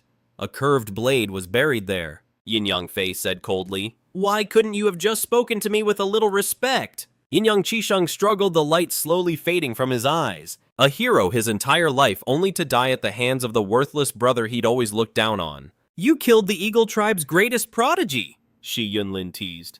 I guess that makes you #1 now. Don't mock me. Yin Yang Fei gave a bitter laugh. I'll be a wandering ghost now. I can never go back to the Eagle Tribe. Once the truth gets out, I'm a dead man. Why are you so pessimistic? Shi Yunlin reminded him, you are a hero of the Eagle Tribe. What? Yin Yang Fei was stunned. He had craved that honor his entire life, but never dared to dream it was possible. Of course you're a hero. One who will be recorded in the history of the Eagle Tribe. Shi Yunlin said in a solemn voice, while defending our village, the Eagle Tribe was ambushed by the treacherous Snake Clan. The Golden Eagle Elder fought bravely, but the Eagle Tribe's greatest prodigy and young chief Yin Yang Qishang has fallen. And you, who fought alongside your brother, are one of the few surviving warriors of the Eagle Tribe. You will return to the Eagle Tribe, swear a blood oath to avenge your brother, and wipe the Snake Clan from the face of the earth. The story was flawless. In an instant, Yin Yangfei was transformed into a true hero. His mind was a mess. He'd only killed Yin Yang Qisheng in a fit of rage. If his brother hadn't pushed him to the breaking point, he never would have delivered the fatal blow. What? Shi Yunlin shot back. Are you saying it isn't the truth? The Snake Clan had already poisoned you both. Yin Yang Qisheng was doomed to die one way or another. Yes, Yin Yangfei gritted his teeth. The Snake Clan. They're despicable. But the one pulling the strings... He suddenly looked at Shi Yunlin. Was it you? I had no choice, Shi Yunlin admitted freely. It was the only way for the Stone Village to survive. If the Eagle Tribe falls, my village is next. You have dirt on me, and I have dirt on you. Yin Yangfei calmed down. We killed Yin Yang Qisheng. Together. When the Eagle Tribe comes looking for someone to blame, we'll both be screwed. Exactly, which means you're going to help me, Yin Yangfei demanded. You won't just help me deceive the Eagle Tribe, you're going to help me become its new chief. Shi Yunlin looked troubled. Hiding the truth was easy, but putting Yin Yangfei in power would be next to impossible. There were several other powerful contenders in the Eagle Tribe. My other brothers are powerful. With the Stone Village's support, I might actually have a fighting chance, Yin Yangfei pleaded. If I become chief, I'll reward the Stone Village handsomely. All right. Shi Yunlin made his decision instantly. We'll swear an oath on it next time. Good. Yin Yangfei hoisted Yin Yang Qisheng's body onto his back. Then he remembered their other deal. About that personal handkerchief from Che Zelen we talked about. Shi Yunlin smiled and produced a bright green handkerchief. You actually have it. Yin Yangfei snatched it away, inhaling its scent. Yes, it smells just like her, the scent of a true beauty. Have some self-respect, Shi Yunlin chided. You're the great hero of the Eagle Tribe now. Lead your warriors and force the Snake Clan into a truce, Ampo Kia. Make them offer you their chief's daughter Ni Ying in tribute. That's what a real man would do. It was like a switch flipped in Yin Yangfei's mind. Yes, Brother Shu, you're absolutely right. Go on, Shi Yunlin urged. Just don't blow your cover. Don't worry, you can count on me. Yin Yangfei departed with a solemn look. Shi Yunlin watched him go and asked in a low voice, Can we really trust this guy? Reliable or not, the Yin tribe's only target will be Snake Village. Shi Yunling stated firmly that since Snake Village had the Greyblood Fox, they were already a target for everyone. So what's our plan? Go home, we're going to find the other sacred herb. Shi Yunling's words were shocking. What? There's another sacred herb. That's right. Shi Yunling explained that 2 gray wisps each guarded an herb. The one they were fighting over was just the one protected by the younger wisp. The real treasure was hidden deep inside the cave. That's why he'd ordered everyone to defend it to the death. Only by getting this herb could Stone Village truly be safe. Shi Yunling immediately assigned tasks. I'll go get the herb. You lead our brothers and remember, do not let anyone set foot in that cave. Got it, you can count on me. Shi Yunfeng beat his chest in assurance and immediately took his men to set up a defensive line. Shi Yunling took a deep breath. The cave was pitch black and deep. This sacred herb held the key to Stone Village's future, and more importantly, to his own chance of reaching the Sky Fighting Realm. The Yin tribe was powerful because they had a Sky Fighting Realm master. Snake Village was arrogant because their Grey Wisp was just as strong a rival to any Sky Fighting master. Even with its 3 great guardian spirits, Stone Village was still a step behind. He whispered a prayer and was about to step into the cavern when an old voice suddenly called out, Stone Village boy, what do you think you're doing? An old man dressed in black walked out slowly. A black snake coiled around his shoulder. He was clearly a master from Snake Village. Everyone's out there fighting a bloody battle. Why are you the one who started all this, taking it so easy? Who are you? Shi Yunling's heart tightened. The man had somehow slipped past their guards without a sound. Snake Village excels at stealth and tracking, the old man chuckled as the one-eyed iron-horned python on his shoulder slowly revealed itself. Shi Yunling instantly saw through the disguise. Shi Zelen, you can take off the veil. The veil fell and a soft feminine voice spoke.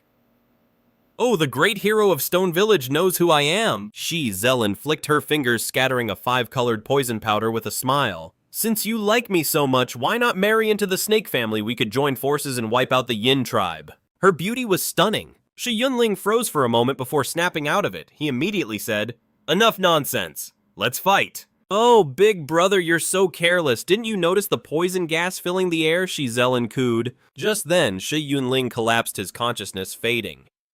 Down you go. You finally fell by my hand. Shi Zelen roared with laughter and ordered her iron-horned python to bite his shoulder. Green venom seeped out. After Stone Village is destroyed, it will be absorbed by the snakes. She walked toward him slowly, smearing a deadly blood-red bead of poison onto her lips. Let me be the one to send you off. To have such a beautiful woman with me at the end, I'd say it's worth it. Shi Yunling laughed. Shi Yunling leaned down to kiss him, but he turned the tables on her. Shi Yunling slammed a fist into her back. Zelen coughed up blood and flew backward, her face a mask of shock. How is this possible? You think a little poison could ever hurt me? Shi Yunling leaped up, grabbing her by the neck with one swift motion. With his other hand, he thrust the void-piercing spear straight into the iron-horned python's vital spot. The giant serpent died instantly. Tears streamed down Shi Zelen's face as she shrieked, "Kill me! Why would I kill you?" Shi Yunling chuckled. Wouldn't it be better to tie you up and take you back to Stone Village? He ripped a tendon from the python and used it to tie her up securely. Then he cut out the massive snake gallbladder as an offering and slung Shi Zelen over his shoulder before heading into the cave. Shi Yunling had no experience with women. All he'd heard was that you were supposed to take off their pants, but for a moment he had no idea what to do. He was a pro at killing and setting fires, but he was completely clueless when it came to women. Shi Zelen, with her mouth gagged, mumbled and writhed as if trying to say something. I'm going to take this smelly sock out of your mouth. Don't you dare try to bite your tongue off. She nodded frantically. Shi Yunling hesitated for a moment before pulling the sock out. You son of a bitch, you goddamn bastard! You filthy man, you worthless piece of trash, you monster! I hope you get eaten alive by wolves and I hope your feet rot off! You're going to die a miserable death, you bastard, Shi Zelen screamed, consumed by pure rage and humiliation. Shut up, say one more word and I'll stuff my dirty sock in your mouth, Shi Yunling threatened him harshly. He immediately fell silent. No one could stand that smell. You should be pretty experienced with, you know, stuff between men and women, right? Teach me how to do it! Shi Yunling laughed. Bullshit! Shi Zelen snapped back. You're the one with all the experience. You and your whole family. You have so many admirers chasing you, how could you not know? They're the ones swarming around me like flies. What does that have to do with me? Men are all trash, so you're saying you don't know either. Ugh, and here I thought you were some kind of expert. Shut up, shut up, shut up! Shi Zelen was losing his mind. Fine, I'll figure it out myself. I may have never done it, but I see my dogs mating all the time. We'll just do it in the same position they do. Shi Yunling looking thrilled as if he'd found the solution. Get lost, I am not doing a disgusting position like that. That's not an option. Stone Village is in serious need of women. We have to find women to have children. You have to give birth to 20 of them. Seeing him take off his pants, tears streamed down Shi Zelen's face. He had wanted revenge for the iron-horned python, but now not only had his revenge failed, he was about to become a baby-making machine himself. You're not going back. You either die or you become a wife for Stone Village. Shi Yunling's tone was grave. There's a top-secret treasured herb in this cave. The fate of any woman who enters is already sealed. I refuse, he wailed. You don't have to be my wife. The other young men of Stone Village are all pretty good. I don't want any of them. Since you won't cooperate, I'll just have to knock you out first and figure it out myself. Are you even human? I'd rather bite my tongue off and die than let you touch me. Shi Yunling chopped him on the neck with the side of his hand. Shi Zelen was knocked out cold. Afraid he might try to kill himself, he stuffed the dirty sock back into his mouth. But looking at him, he realized he had no idea what to do either. Damn it! He hoisted him over his shoulder and kept walking. He hadn't gone far when a faint light appeared up ahead. A small tree about half the height of a person stood in the light. Its trunk was like jade, its leaves a vibrant green, and among its branches hung a single red fruit. It was the gray blood Bodhi fruit. The fruit looked gentle, but inside it hid a heat like molten lava. Shi Yunling was thrilled. He was about to pick the fruit, but then decided to dig up the entire tree by its roots. Maybe he could transplant it and get it to bear more fruit. He carefully dug away the stones protecting its root system. He placed the Bodhi tree into a prepared wooden box and tucked it away securely. Then he discovered a glowing palm-sized bone. This bone was what was illuminating the Bodhi tree. The moment he picked it up, Pu-Ao bone patterns appeared on its surface. It suddenly became as heavy as a mountain, nearly snapping his wrist. He used all his strength just to break free. A moment later, the bone patterns faded. When he picked it up again, it felt completely normal. This must be a true bone containing a treasure art, Shi Yunling guessed. From its shape, it looks like the skull of a bird of prey. The true bones of the Great Wasteland's demonic beasts contain ancient runes. By comprehending them, one could learn powerful treasure arts. If Shi Yunling could master it, he could stand against the Yin tribe. He immediately put the treasured bone away. This bone was even more precious than the gray blood Bodhi. Time to go home. He no longer cared about the fight between the Yin tribe and the Snake village. He just wanted to get his treasures back to his own village. He walked out of the cave and blew his eagle whistle. Shi Yunfeng and the others quickly arrived. We're going home. Take the back roads. Let's go quietly. The group deliberately took a detour, repeatedly scouting the village entrance, only daring to approach after confirming the two tribes weren't waiting to retaliate. But strangely, they actually got lost right near their own village. The village was surrounded by towering ancient trees and shrouded in a thick white mist. They couldn't find the entrance no matter where they looked. Shi Yunling led his men to kneel and pray. Ancestors protect us. Guardian spirit guide us. Help us find the way home. The white mist gradually dissipated and the path became clear. The leaves from the soul-ruined sword tomb array that I laid down continuously generate this white mist. Inhaling too much of it will cause unconsciousness and death. It is the natural barrier for the 10 villages. Shi Yunling sighed in relief. This was the protection the guardian spirit of the sword tomb had granted their village. With this enchanted mist, enemies would never find the village entrance. Their safety was all but guaranteed. The villagers were shocked and overjoyed to see the entire hunting party return. Their last hunt had ended in heavy losses. But this time, despite the danger, not a single person was lost. Has the old chief returned? Shi Yunling asked, his voice low. The villagers remained silent. He understood it was time for the ritual. Shi Yunling knelt before the blood-red altar stone, lifting the enormous snake gallbladder. I once made you a promise. Fierce flames erupted from the stone, consuming the gallbladder, absorbing all of its blood essence and the eyes of the green-scaled eagle. And I will keep it. I only ask that you help Shi Village forge more powerful weapons. The flames roared in response. Then he knelt before me, offering the entire 3,000-pound iron-horned python. He said nothing. I was rather surprised. But the blood-red altar stone only grew more furious. It had already received the most potent part, the gallbladder. My roots touched the pool of blood. The primordial dark abyss devoured it hungrily. A surge of nourishing power washed over me and a new jade green leaf sprouted. I understood. Ordinary offerings of flesh and blood could nurture my spirit. It meant that more precious offerings would grant me even greater power. As my leaves darkened, the entire village fell asleep. Cloaked in the night, I sensed the python's unyielding soul. It was about to ascend to the heavens, but I instantly shot out my soul chain and refined it. A violent wave of energy surged back into me and a jet black fruit took shape on a branch. It contained the python's spirit and had 2 small bumps. The gray mongoose eggs from before. I had wrapped them in my roots for ages trying to incubate them, but nothing happened. I thought they were duds. But now, when I plucked the python's soul fruit and placed it beside them, the lifeless eggs slowly began to stir with vitality. Even their scales grew brighter. Guardian spirit! Shi Yunling spoke suddenly, holding up the skull of a ferocious beast with both hands. I offer this mysterious skull to you. With just one glance, I could feel the immense power radiating from within the bone. My roots coiled around it, and a powerful surge of life force flowed into me. My consciousness was suddenly pulled into a vast, desolate landscape. Among the churning dark clouds, a green-scaled flood dragon appeared and disappeared from view. A follower has sacrificed the crown bone of a true flood dragon.